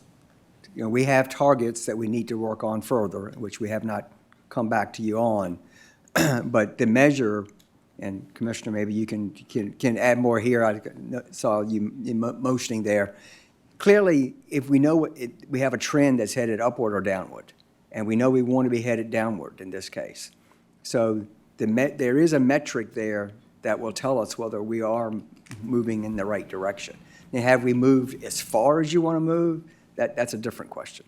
Shouldn't that be developed before we take a vote on adopting this? Mr. Chairman, Mr. Coleman. Lawson. I don't think what we're trying to say today is that we're actually setting the target for how much we want to move the needle. The long-range plan says we want to move in that direction. Casper? Yeah, I'd just like to echo Ms. Hines' remarks. I missed the last meeting as well, but I don't have sufficient knowledge of this fundamental tool to vote in favor of this today. And I will say that it's principally related to the measures, not the steps that came before. So the measures were introduced at the last meeting, is that correct? Understand. And you weren't in the last meeting? I understand. I acknowledge that. Okay, so are you suggesting that you don't understand the measures, or that you Well, just weren't here to look at them, or what is it? I'll give an example. Let me finish, please. So John laid out a measure, was very clear what the measure was. The measure was fatalities per 100,000, I think it was, or whatever the number was. And what we don't have yet is a target. We know we want to reduce them. Do we want to reduce them by 5%, 10%, 15%, 20%, by a whole number? We're not voting on that. But we've been iterating through this process, as John indicated, and Mr. Lawson indicated to you, for 11 months now, or 10 months now. We've step by step gone from vision to guiding principles, to goals, to objectives. And last month, we came up with discrete measurements that we socialized with the board. The measurements, in my view, are clear. You may like them, you may not like them, but they're pretty clear. And so I'm struggling like Mr. Lawson is what clarity are we looking on what's been presented so far? And we've been doing this since April, and this is the first time it's come up. And we're talking about measures is the last thing I've heard us talking about. That was in our last meeting. And so the measures are what had been, obviously had been distributed there and talked about. And if they're not sufficient measures, or we don't understand them, what they say, then it would be good to understand that. That's what I was trying to convey, Mr. It's sort of like Secretary. the whole, it's, you know, what I've heard was, I'm not comfortable. That's not from you, but in general. I don't understand, Mr. Secretary, and I will cite an example. This is under E1. The measure is number of scope projects that provide flexibility, somewhat subjective term, innovative design, also potentially one that could be contested, context-sensitive solutions to transportation challenges, not projects. So I will admit that I do not understand that. And before I vote to confirm this, I'd like to have a better understanding of other measures as well. Awesome. This particular one, I'm a phone a friend here and see if Mr. Commissioner will chime in on this one. But I think, again, the key here is we need to deliver more content-sensitive projects. And the goal is we're going to look at the number of projects that fit that criteria and are scoped to make sure we are increasing the pool of projects that can move us in that direction. Commissioner? You know, John, I'd say that I don't have the language in front of me, but the context-sensitive design solutions that are part of our design criteria fit for every project today.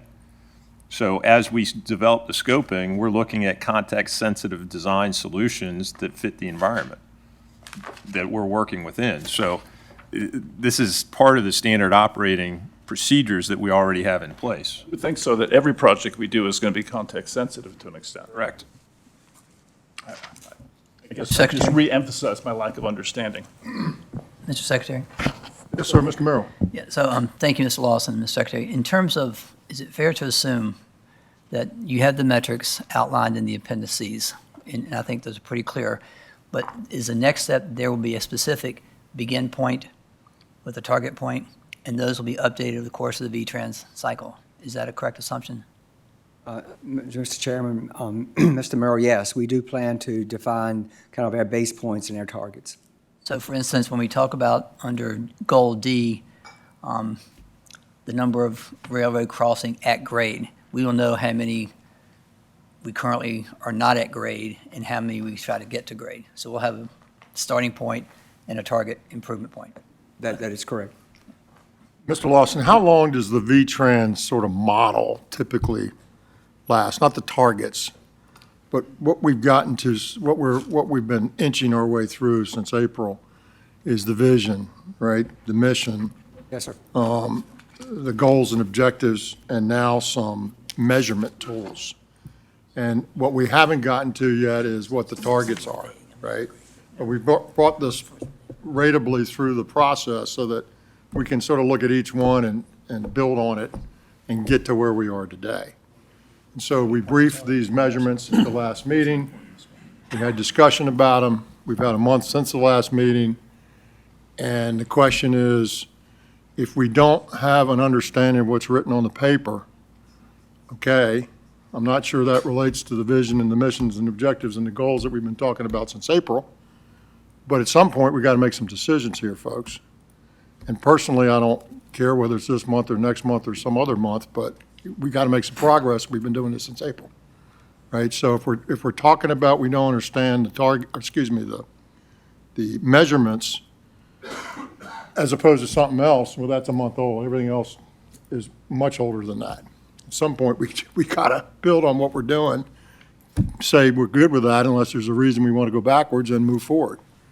So, Mr. Secretary. what is, John, what is the, so what I was trying to get at is the framework is really what we've gotten through, is the framework.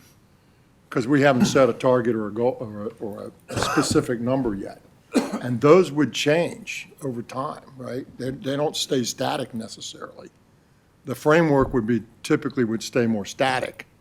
It's sort of like the concept of smart scale in a way. It stays more static.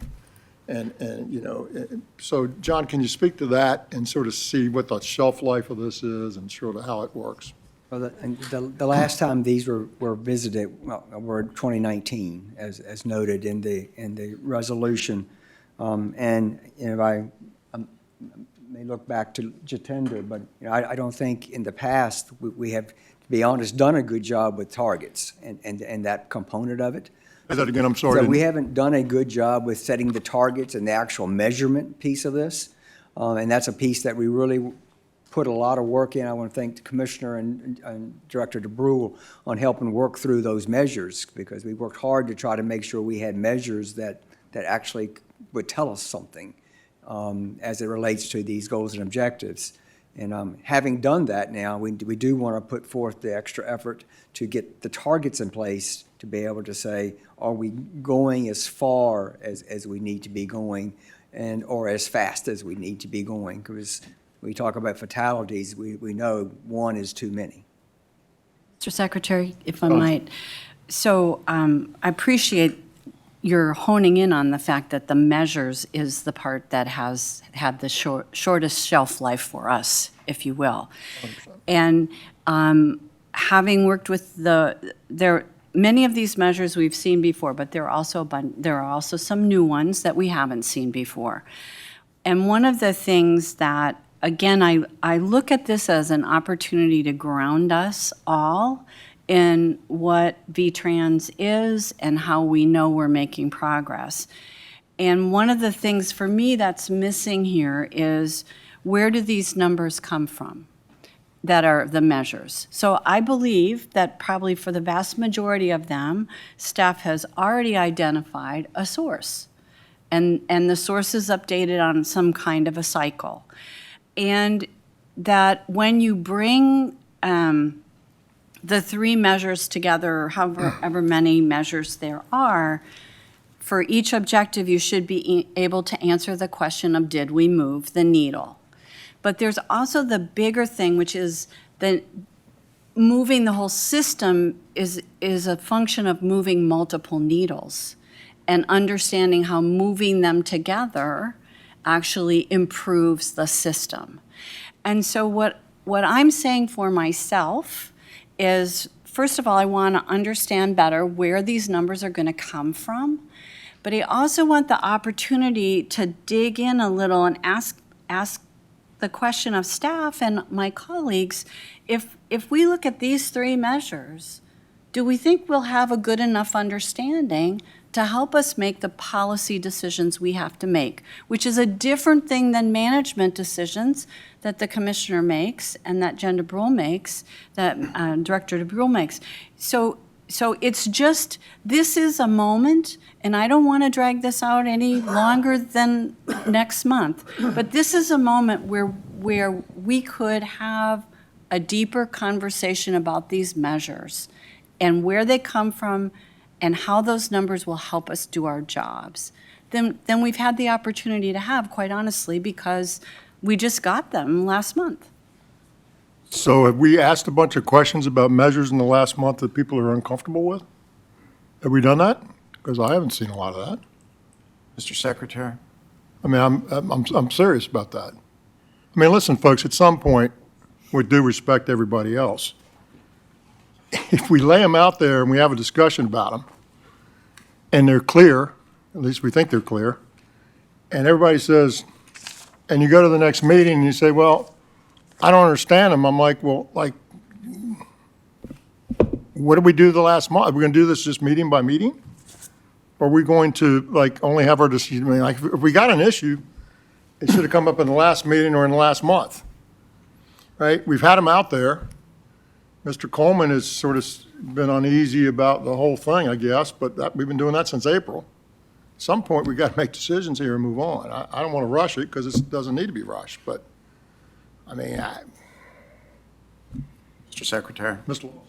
Could, in light of these comments and yours, and I'll confess, I'm not sure I understand what a lot of this means either, which is a little concerning because I've read the resolution and we're adopting these things affirmatively. But I'm sensitive to your point. This needs to end, although I'm not hearing we're going to turn into a pumpkin here in X days. I don't anything. think we are. Could I make a motion that we continue this to the next meeting and allow folks to ask the questions of staff? And if you like, we can add to the motion that we will vote on this at the next meeting. Well, I'll take a vote in the next meeting. We No, can do that, I'm making that motion Yeah, if you need it. I don't need a Okay, resolution to include okay. that.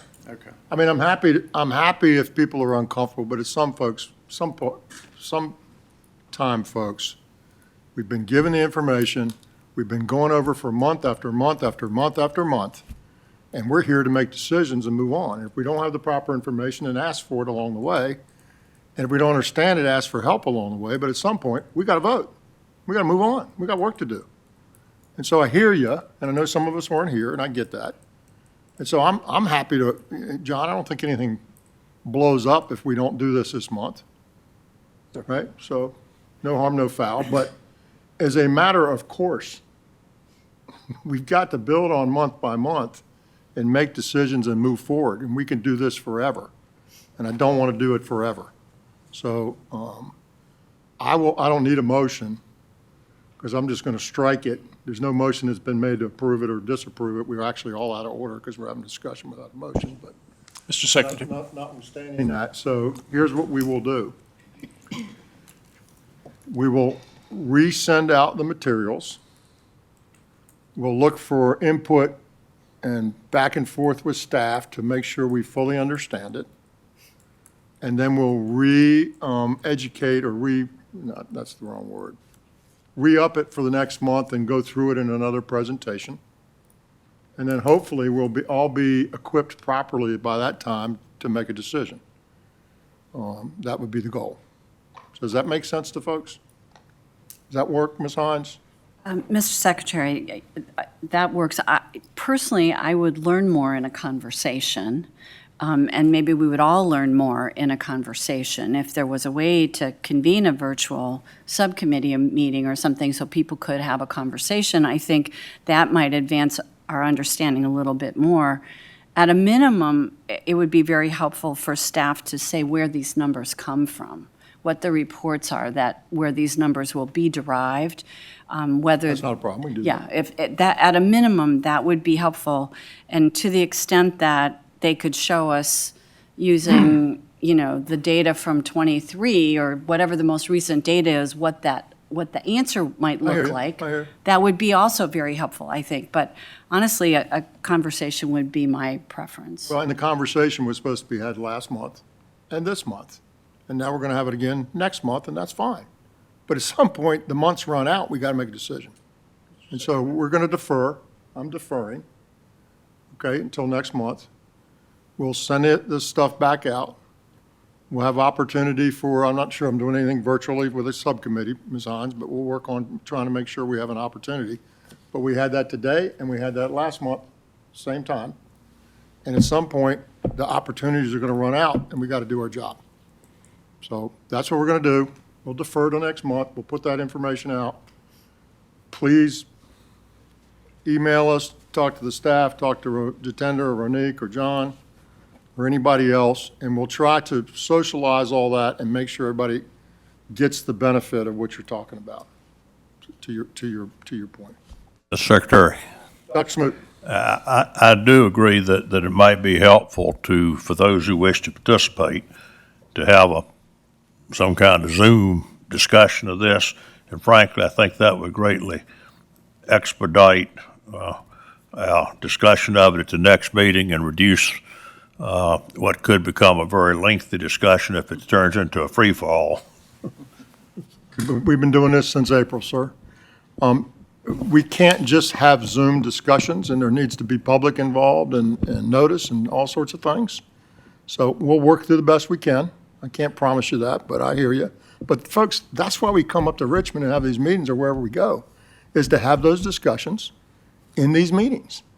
And we had one in the last meeting, and we could have one today, but now we're saying we want to have it next month, and I'm good with that.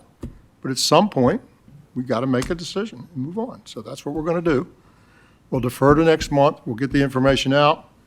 We'll get the questions, and we'll circulate those with answers. And hopefully that'll bring us in a position where we're comfortable voting, because I don't want you to vote on something you're not comfortable with. I understand that. Ms. Sellers. Wherever this is going to be, there's studies and stuff that are identified in here. Can we have access to those too? Like HJ 542. There's different things that are identified. It would be helpful if those are all in one place. Those in the measures or those in the? They're in the measures. There's different things that are identified, just so that we don't have to go look for them. Mr. Coleman. Thank you, Mr. Secretary. John, thanks for the clarification. So do you have any timeline on when those more specificity would be applied to the measures? You talking about targets? Yeah, targets. When would we set targets? Presently, Mr. Chairman, Mr. Coleman, we're working with the Commissioner and Director DeBrule now to try to frame those targets, and it's going to take a few months to get there. But it'll be within 2024, right? That is certainly my objective. Okay. That answers my question. Thank you. Somebody else had their hand up, I thought. Mr. Secretary? Yes, sir. Is that a calendar or physical year? 24? We don't know. What did he said 24, so the answer was yes. Good question. All right? That's what we'll do. Okay, Mr. Lawson, thank you. So the next item on the agenda is item 6. It's bids. Mr. Ben Coker. We're going to have fun with you today, sir. Glad to be here, sir. Welcome. Hope you're well. I am, sir. How are you today? Doing great, sir. So today I have 21 projects to present to the board in excess of $5 million.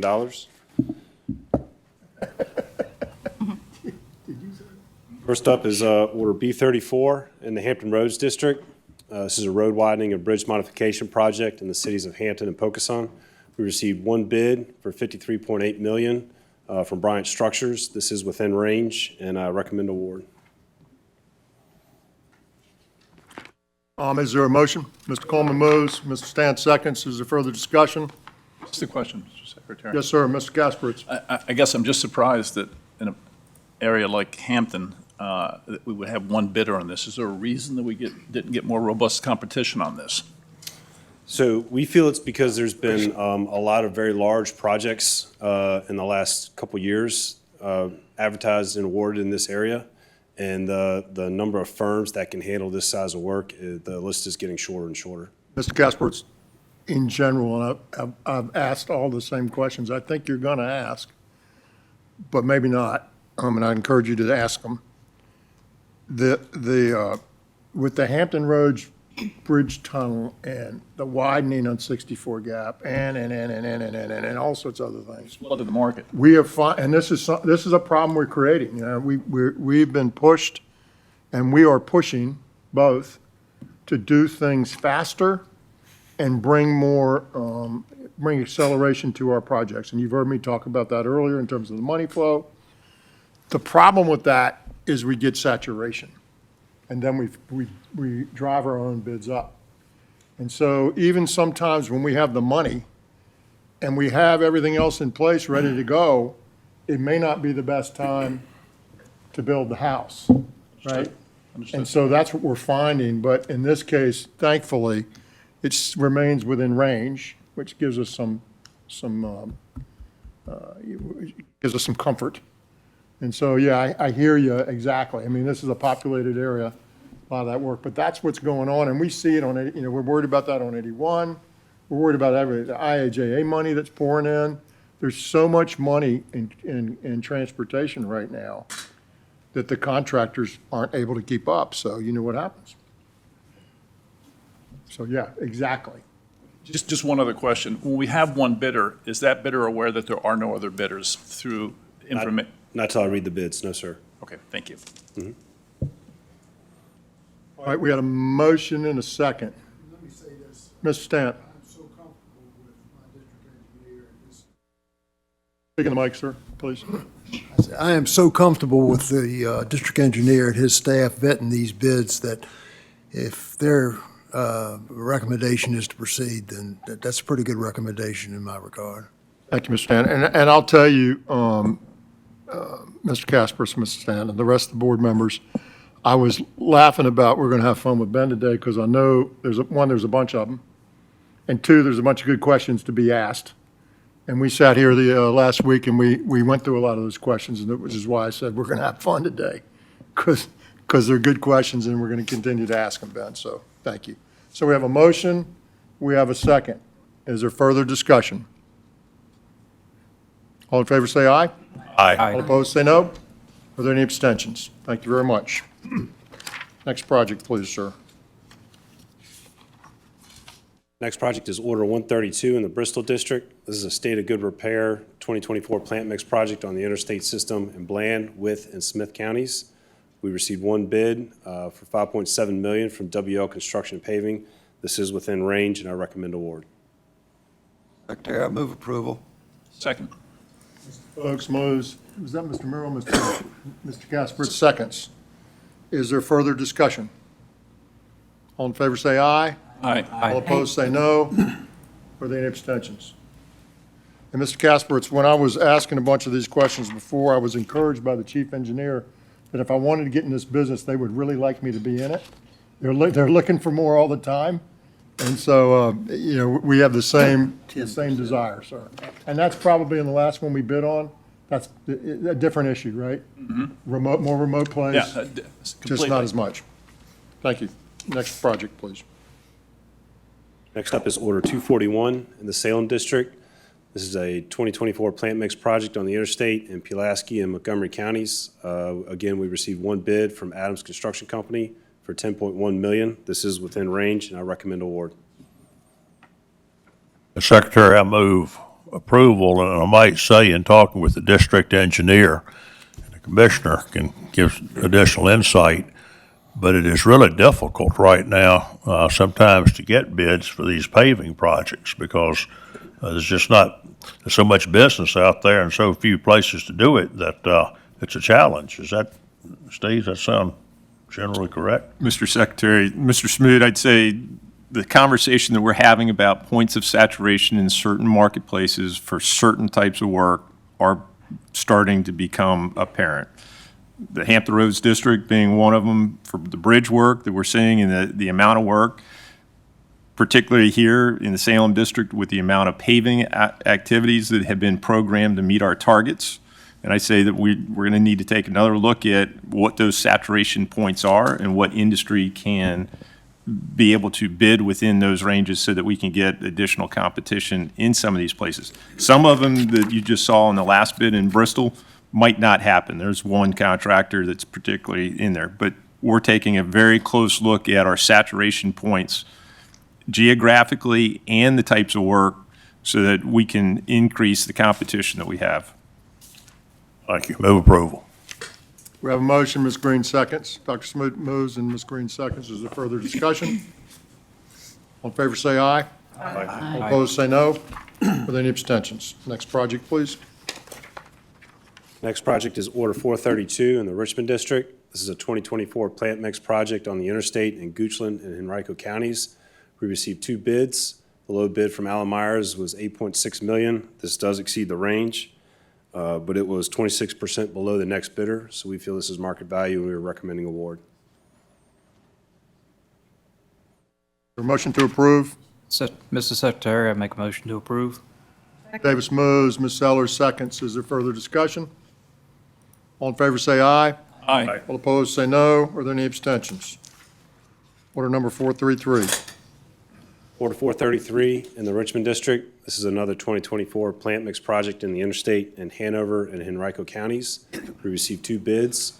The low bid of $9.5 million from Allen Myers is within range, and I recommend award. Davis. So moved. Second. Ms. Sellers seconds, Mr. Davis motions. Is there further discussion? All in favor say aye. Aye. All opposed say no. Are there any abstentions? Thank you very much. Order number 532. Order 532 in the Hampton Roads District. This is a state of good repair 2024 plant mix project on the primary and interstate systems in Northampton County in the city of Virginia Beach. We received 3 bids. The low bid from Eurovia Atlantic Coast, doing business as Virginia Paving, is $6.6 million. This does exceed the range, but it's 9% below the next bidder, and we feel it's good market value, so we're recommending award. Grant moves. Is there a second? Mr. Coleman seconds. Is there further discussion? All in favor say aye. Aye. All opposed say no. Are there any abstentions? Thank you very much. Order number 244. Order 244 in the Salem District. This is a state of good repair 2024 plant mix project on the primary system in Bedford and Montgomery counties. We received 2 bids. Low bidder Boxing Materials with a bid of $7.3 million is within range, and we recommend approval. So move. Dr. Smoot moves. Second. Ms. Sellers seconds. Is there further discussion? All in favor say aye. Aye. All opposed say no. Are there any abstentions? Thank you. Order number 434. Order 434 in the Richmond District. This is a 2024 plant mix project on the primary system in various counties. We received 1 bid from Lehigh Construction for $7.6 million. This is within range, and we recommend award. Davis. So moved. Second. Sellers seconds. Is there further discussion? All in favor say aye. Aye. All opposed say no. Are there any abstentions? Thank you. Order number 435. Order 435 in the Richmond District. This is a 2024 plant mix project on the secondary system in various counties. Again, we received 1 bid from Lehigh Construction for $6.6 million.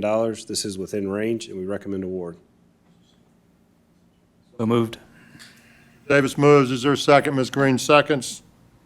Is there further discussion? All in favor say aye. Aye. All opposed say no. Are there any abstentions? Thank you. Order number 945. Order 945 in the Northern Virginia District. This is a 2024 plant mix project on the secondary system in Fairfax County. We received 5 bids. The low bidder was Allen Myers with a $5.4 million bid. This is within range, and we recommend approval. Moved. Second. Ms. Hines moves. Mr. Gaspard seconds. Is there further discussion? We need to do more business up in Northern Virginia if we've got 5 bidders here. Further discussion? All in favor say aye. Aye. All opposed say no. Any abstentions? So as long as we get the right price, it's a good thing, right? Order number 319, Lynchburg. Order 319 in the Lynchburg District. This is a 2024 plant mix project on the primary and secondary systems in Farmville, Prince Edward, and Charlotte counties. We received 2 bids. The low bidder of Colony Construction had a price of $6.1 million. This is within range, and we recommend approval. Ms. Green moves. Mr. Laird seconds. Is there further discussion? All in favor say aye. All opposed, say no. Any abstentions? Thank you very much. Order number 322. Order 322 in the Lynchburg District. This is a State of Good Repair 2024 plant mix project on the primary system in Halifax County. We received 2 bids. Adams Construction Company was the low bid with $5,037,000. This does exceed the range, but it's 5% below the next bidder, and we recommend award. Ms. Green motions. Is there a second? Second. Dr. Smoot seconds. Is there further discussion? All in favor, say aye. Aye. All opposed, say no. Are there any abstentions? Thank you very much. Order number 133. Order 133 in the Bristol District. This is a State of Good Repair 2024 plant mix project on the interstate in Wythe County. We received 1 bid from W&L Construction and Paving with a proposal of $5.4 million. This is within range, and we recommend award. Move approval. Votes move. Second. Mr. Merrill seconds. Mr. Folks moves, Mr. Merrill seconds. Is there further discussion?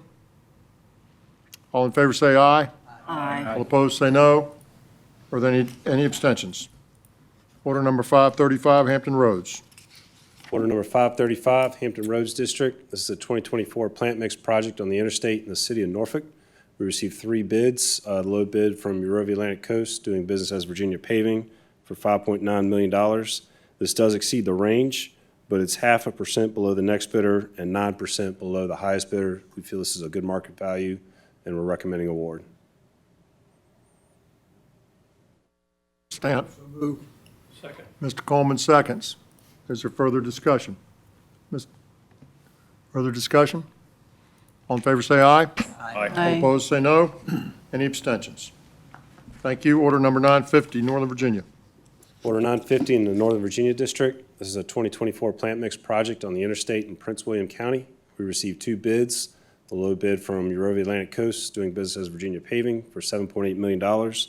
This does exceed the range, but it's 7% below the next bidder. We feel this is a good market value and are recommending award.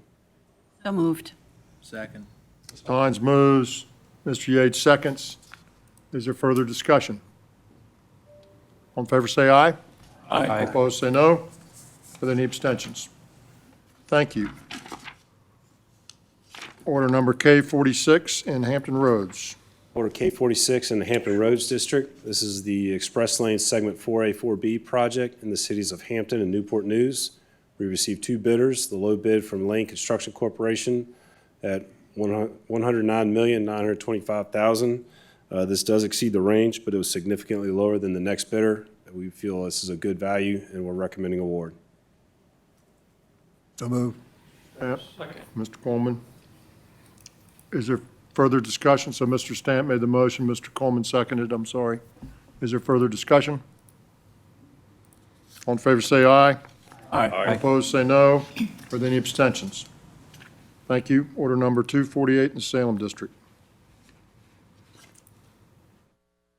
Order 248 in the Salem District. This is a State of Good Repair 2024 plant mix project on the primary system in Carroll and Giles counties. We received 1 bid from Adams Construction Company for $5.1 million. This is within range, and I recommend award. Move approval. Dr. Smoot makes a motion. Mr. Laird seconds. Is there further discussion? All in favor say aye. Aye. All opposed say no.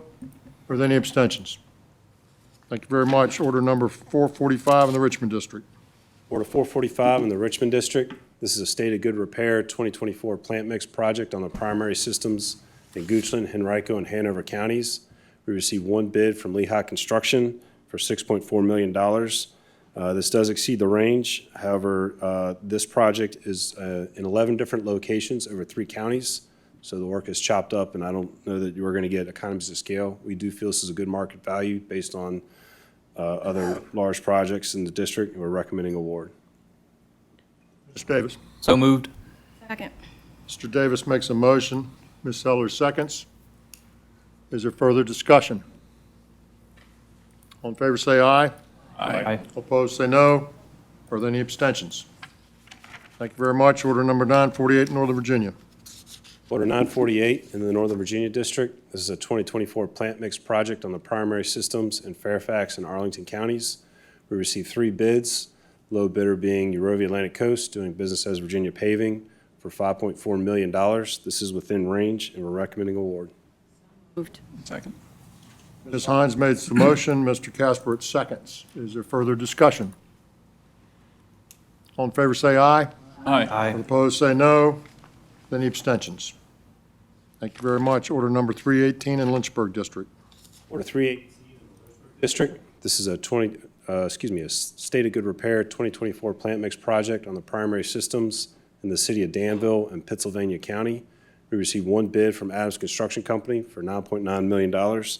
This does exceed the range, but this is a part of the state that we're having a hard time getting a lot of competition from. We feel this is a good market value, and we're recommending award.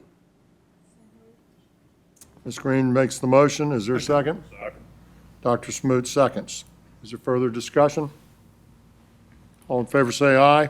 Aye. All opposed say no. Any abstentions? All right. Order number 951, Northern Virginia. Order 951 in the Northern Virginia District. This is a 2024 plant mix project on the secondary and interstate systems in Arlington, Fairfax, and Prince William counties. We received two bids. From low bidder was Francis O'Day for $5.3 million.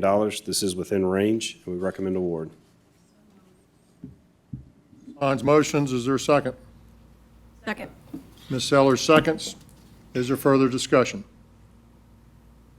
All in favor say aye. Aye. All opposed say no. Are there any abstentions?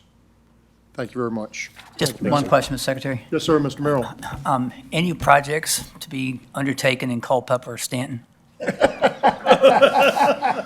Good today. question. I think we hit all That's the a other really ones. good question. We'll help you solve your problem with having too much work in the Hampton Roads area. Right. Mr. Secretary. Yes, Commissioner. Mr. Secretary, Mr. Merrill, I'd say that what the board is bidding or making their motions on or awarding projects are for projects valued over $5 million. I've signed a slew of projects for under $5 million under the discretion. So yes, there is work in Stanton and Culpeper districts.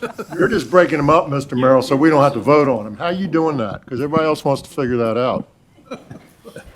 Let me say this, because I'm one of those folks that asked these questions a lot in previous years, and they exceeding the range. And two of our former members, Mr. Malbin and former Senator Williams, were very involved in a process where we really dug in and tried to get our estimating and our range and all sort of correlated. Because there's nothing, nobody hates worse voting for something than me when it exceeds the range. I just hate it, right? And so one thing I've asked us to do, and we've been in strange times over the last couple of years, but what I've asked us to do is to continue to be diligent and look at how many are we getting out of the range? Where are they? Why do we think they're out of the range? Did the range need to be changed? And so that's a continuous process, right? We're not just flowing down the road here and not paying attention to this. And the chief engineer wanted to come up and make some remarks. Is that correct, sir? Just one, sir. I'd like to let the board know that Mr. Kaspowitz was also involved when we were going through the estimating process. So Mr. Kaspowitz, Mr. Malvin were instrumental. Sorry, Mr. Casper. That's quite all right. I forgot. Easy to forget. No, not so much. But my point is, Beat up after the meeting, sir. yeah, I'll get beat up. A bunch of folks weighed in heavily and tried to get this thing tighter. And over the last couple of years, we've started to inch out of some of these things. And I asked the same questions on every one when it's out of the range. And the question is the range the right range or not? And if it is, then why are we not matching up? Because at the end of the day, all we're trying to do is reflect the market in the range, right? We can't change the market, but we can reflect the market and saying, and Ben keeps saying this, we think it reflects good market value. And as long as it does that, in the big picture, that's all we can really do, right? We can't change fuel prices and all sorts of other things that go into this. We can't necessarily create competition, although there's some things that we can do. And so I'm just here to tell you, particularly since we saw a bunch that were out of the range, we're doubling down on Mr. Kaspritz's work and others and trying to make sure that what they created and helped us create is still in as good a shape as it was when we started with it. So just beware that we're not just sort of willy-nilly just going through this and not paying attention to the ones that are out. Dr. Smoot. Mr. Secretary, this is a generic question, not with regard to any particular vendor. But when it turns out that a particular contractor is the apparent winner of a variety of projects, at what point does some assessment be made, or does it, of the capability of that contractor to perform all these many different projects within the desired time frame? Mr. Commissioner. Mr. Secretary, I'm going to defer to the chief engineer, but I'm going to give him a little bit of time to think about the response. But capacity, when you bid on a project, you're also looking at your capacity and timeline to be able to deliver the projects. Many of these projects that you saw are plant mix schedules. We have a definitive date that they have to be due by November 15th, I believe, middle of the month.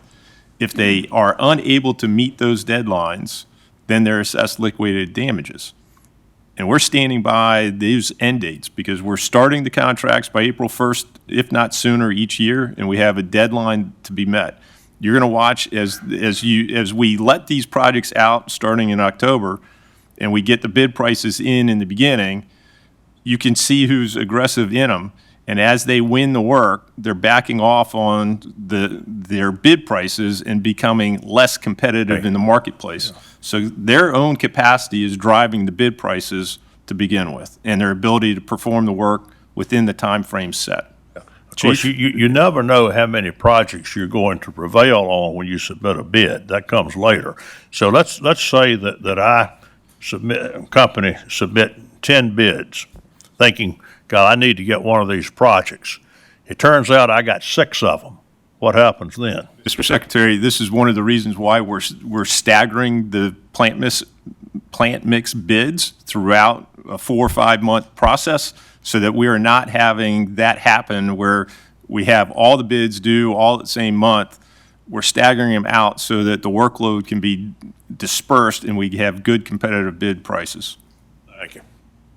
I think the point I was trying to make, and I think the commissioner was more specific, is we're looking at this every month and trying to understand how to make it better, what's wrong with it, why are we in the range, why are we out of the range.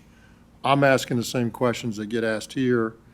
The commissioners, looking at the same thing. So this is not like we're satisfied and we're moving on. It's not. We're trying to make sure we can get these prices as low as we can, and that our estimating is in line with the market so that we don't have to stumble over the uncomfortableness of when it's not and sort of make decisions. So it's to use the phrase, it's sort of a continuous improvement process that we're going through, and the commissioner laid out some of what steps he takes to do that as well. But we're always, anything that anybody has advice on, we're certainly willing to take, because at the end of the day, we just want the numbers as low as we can make them. So now we've given you, Mr. Chief Engineer, a long time to think. I don't know much more I can add. I think you two gentlemen have covered everything. Dr. Smoot, we do have conversations with contractors frequently. If we see something that looks out of the ordinary, we don't have any problem picking up the phone and calling them. And they certainly don't have any problem picking up the phone and calling us when they may realize that their cup runneth over. So those communications are vital between industry and VDOT. Because we don't have those, we don't have a good working relationship. Can a contractor decline to take a one bid before they get into the work, obviously, if they really have questions about their capacity? So we do have discussions with them. When they put in for a contract, they're there to take that job. And even if they got 6 of them? Well, it depends on what the workload is. That's the conversations that we have with them to make sure that we're not putting something out that they can't sustain. So there's a conversations going back and forth. We never want to put industry in a bad position where, because that's going to hurt us in the long run. And I can tell you this, as it relates to these paving jobs particularly. I've been involved in conversations for 2 years in a row to try to maximize the window of opportunity for these contractors. So we're pushing on all fronts to try to get the best pricing that we can get. And so we've had, in the last 2 years, I've been involved in that process twice to determine that, you heard the commissioner say, November 15th, I think, is our cutoff. And we've looked at November 30th, we've looked at November 1st, we've looked at it starting earlier, we looked at starting later. And I've always been sort of the proponent of what's on the ground's what's on the ground. But in any case, we're pushing on every place we can push, that we can find, to try to ensure that we're delivering this as inexpensively as is possible. And it's not perfect. You know, plant mix doesn't travel very far, right? So you got to have a plant, right? And somebody's got to put the plant there. And there's a capital cost, and you got to get a return on investment. So it's just not so simple. And when you get into these dispersed, more rural communities, you have less. And then you get into the big ones, and you got more, but we got more work going on with all this transportation money. So it's a challenging time. It's just like a building, you know, you see what is happening to construction costs in general. It's a challenging time, but we're going to continue to work on it. And thanks to Mr. Casperts and others who sort of set the base. I think we got a good base to work off on, but we got to continue to tune it as we go along. More work to be done always, Mr. Secretary. Yes, sir, 100%. Secretary. Yes, sir. Just one follow-up. Have we ever collected liquidated damages? And if so, does that affect whether or not this we get to bid in the future or not? Oh, yeah. Oh, absolutely. Does that affect our future bids then, or do you view that? No? Okay. We if it- use them as appropriate. If it happened on every job they were on, Mr. Yates? Yeah. It would start to affect whether we used Right, them. right. Okay. I'm glad to hear we've collected. That's good. All right. Thank you very much. Mr. Gregg, item number 7, action on the Benjamin Harrison Lift Bridge. Yes, sir, this is in Richmond District. This is one of our special structures in Prince George County, Benjamin Harrison Bridge. And this is work to the 56-year-old timber fender system that protects the lift span of the bridge. We had 4 bidders on this. Low bid was $7.6 million. Kokosing Construction Company was the low bidder. We recommend approval. Is there a motion to approve? Mr. So Davis makes a motion. Is there a second? Mr. Coleman seconds. Is there further discussion? All in favor, say aye. Aye. All opposed, say no. Are there any abstentions? Thank you, Mr. Gregg. Let me say one other thing, and I'll just do it under new business or Secretary's remarks. We recently did, it made me think about it when I saw the Benjamin Harrison Bridge. We recently did the James River Bridge cable replacement, Commissioner. And I think we did it more quickly than we said we were going to do it, and impacted traffic less than people were concerned about. So can you just give us a little bit of highlight on that, so pat some people on the back for a job well done while doing it? So, Mr. Secretary, part of our special structures program, as we initiated, was to be able to take preventive maintenance activities on those 25 structures, one of which was the James River Bridge. As you recall, James River Bridge is a lift span structure similar to the Benjamin Harrison Bridge. It is lifted by heavy steel cables. One set, or we have a northbound section and a southbound section. We had 2 consecutive weekend sets of closures, or 2 weekend closures. One planned for starting late on a Friday night and then opening by Tuesday morning. The team that was assembled for that was able to, in both cases, open the bridge early, being able to open up midday on a Monday, and then being able to open about midnight on a Sunday night, ready for Monday morning. So anywhere between 24 to 36 hours in advance of the closure. The detour route for the James River Bridge is down to Monitor Merrimack, or Route 10 into Richmond. So it's a significant detour route that was affected by the communities of Hampton, Newport News, Isle of Wight, Suffolk, and other points. So 24 hours to 36 hours in advance opening. They certainly learn their lessons off on the first lift span, and then we're able to apply that to the second lift span for 36 hours in advance. So it's certainly a success story.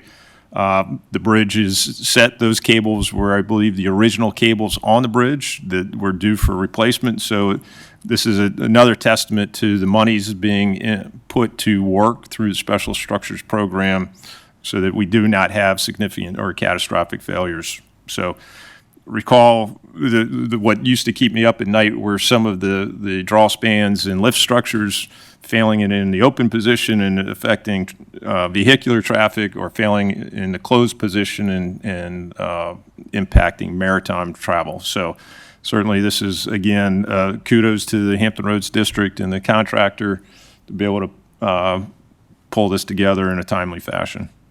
So, you know, we have challenges all over the Commonwealth, and they're different in different places, and we talked about some of the Northern Virginia ones. We certainly have them in Southwest, and we have them in the rural areas. And in Hampton Roads, we have different kinds of challenges, and it's basically called water. And we got movable bridges and tunnels to get across it everywhere. And if they don't work right, or there's a problem, and they're very expensive, by the way. If they don't work right or there's a problem, it just stops. And so that's our sort of Achilles heel in Hampton Roads. So this kind of stuff is really important, because it's not just the bridge, it's the maritime traffic and the vehicular traffic that we're impacting at the same time. And obviously the maritime traffic is critically important for Hampton Roads and the rest of the Commonwealth. So well done. Something we get nervous about when it happens, because if it goes wrong and your bridge is closed and, you know, it takes, I remember these bridges are old, folks, and these systems are old.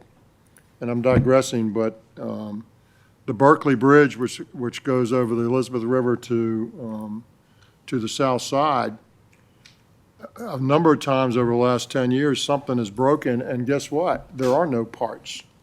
You go make the parts. Right?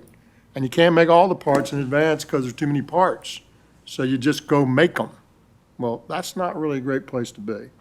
The second thing I'll tell you is, when I got with some of the colleagues here, I think Mr. Kasperwitz was here with us, we went underneath the roadbed in the Hampton Roads Bridge Tunnel. And we went in the back into the control rooms and the spaces. And the machines that were controlling that were like incredibly old, and they're like they were since 1957 old. And this is the technology that's running everything, and you see this stuff, and it's sort of like the difference between computers in 1965 and this today, right? And you go, wow, look at that. And so when those things break, there was a company that had Joy Manufacturing on it, and the CEO of Newport News Ship used to be the head of Joy Manufacturing. And I looked at that, I was like, oh my gosh, those things are, they're 50 years old. And when they break, there's not a replacement. You know, you got to go figure it out. So lots of challenge there, but y'all did a great job. I just wanted to point it out, and thank you to the team that did that. All right. So thank you all very much. Mr. Kasperwitz.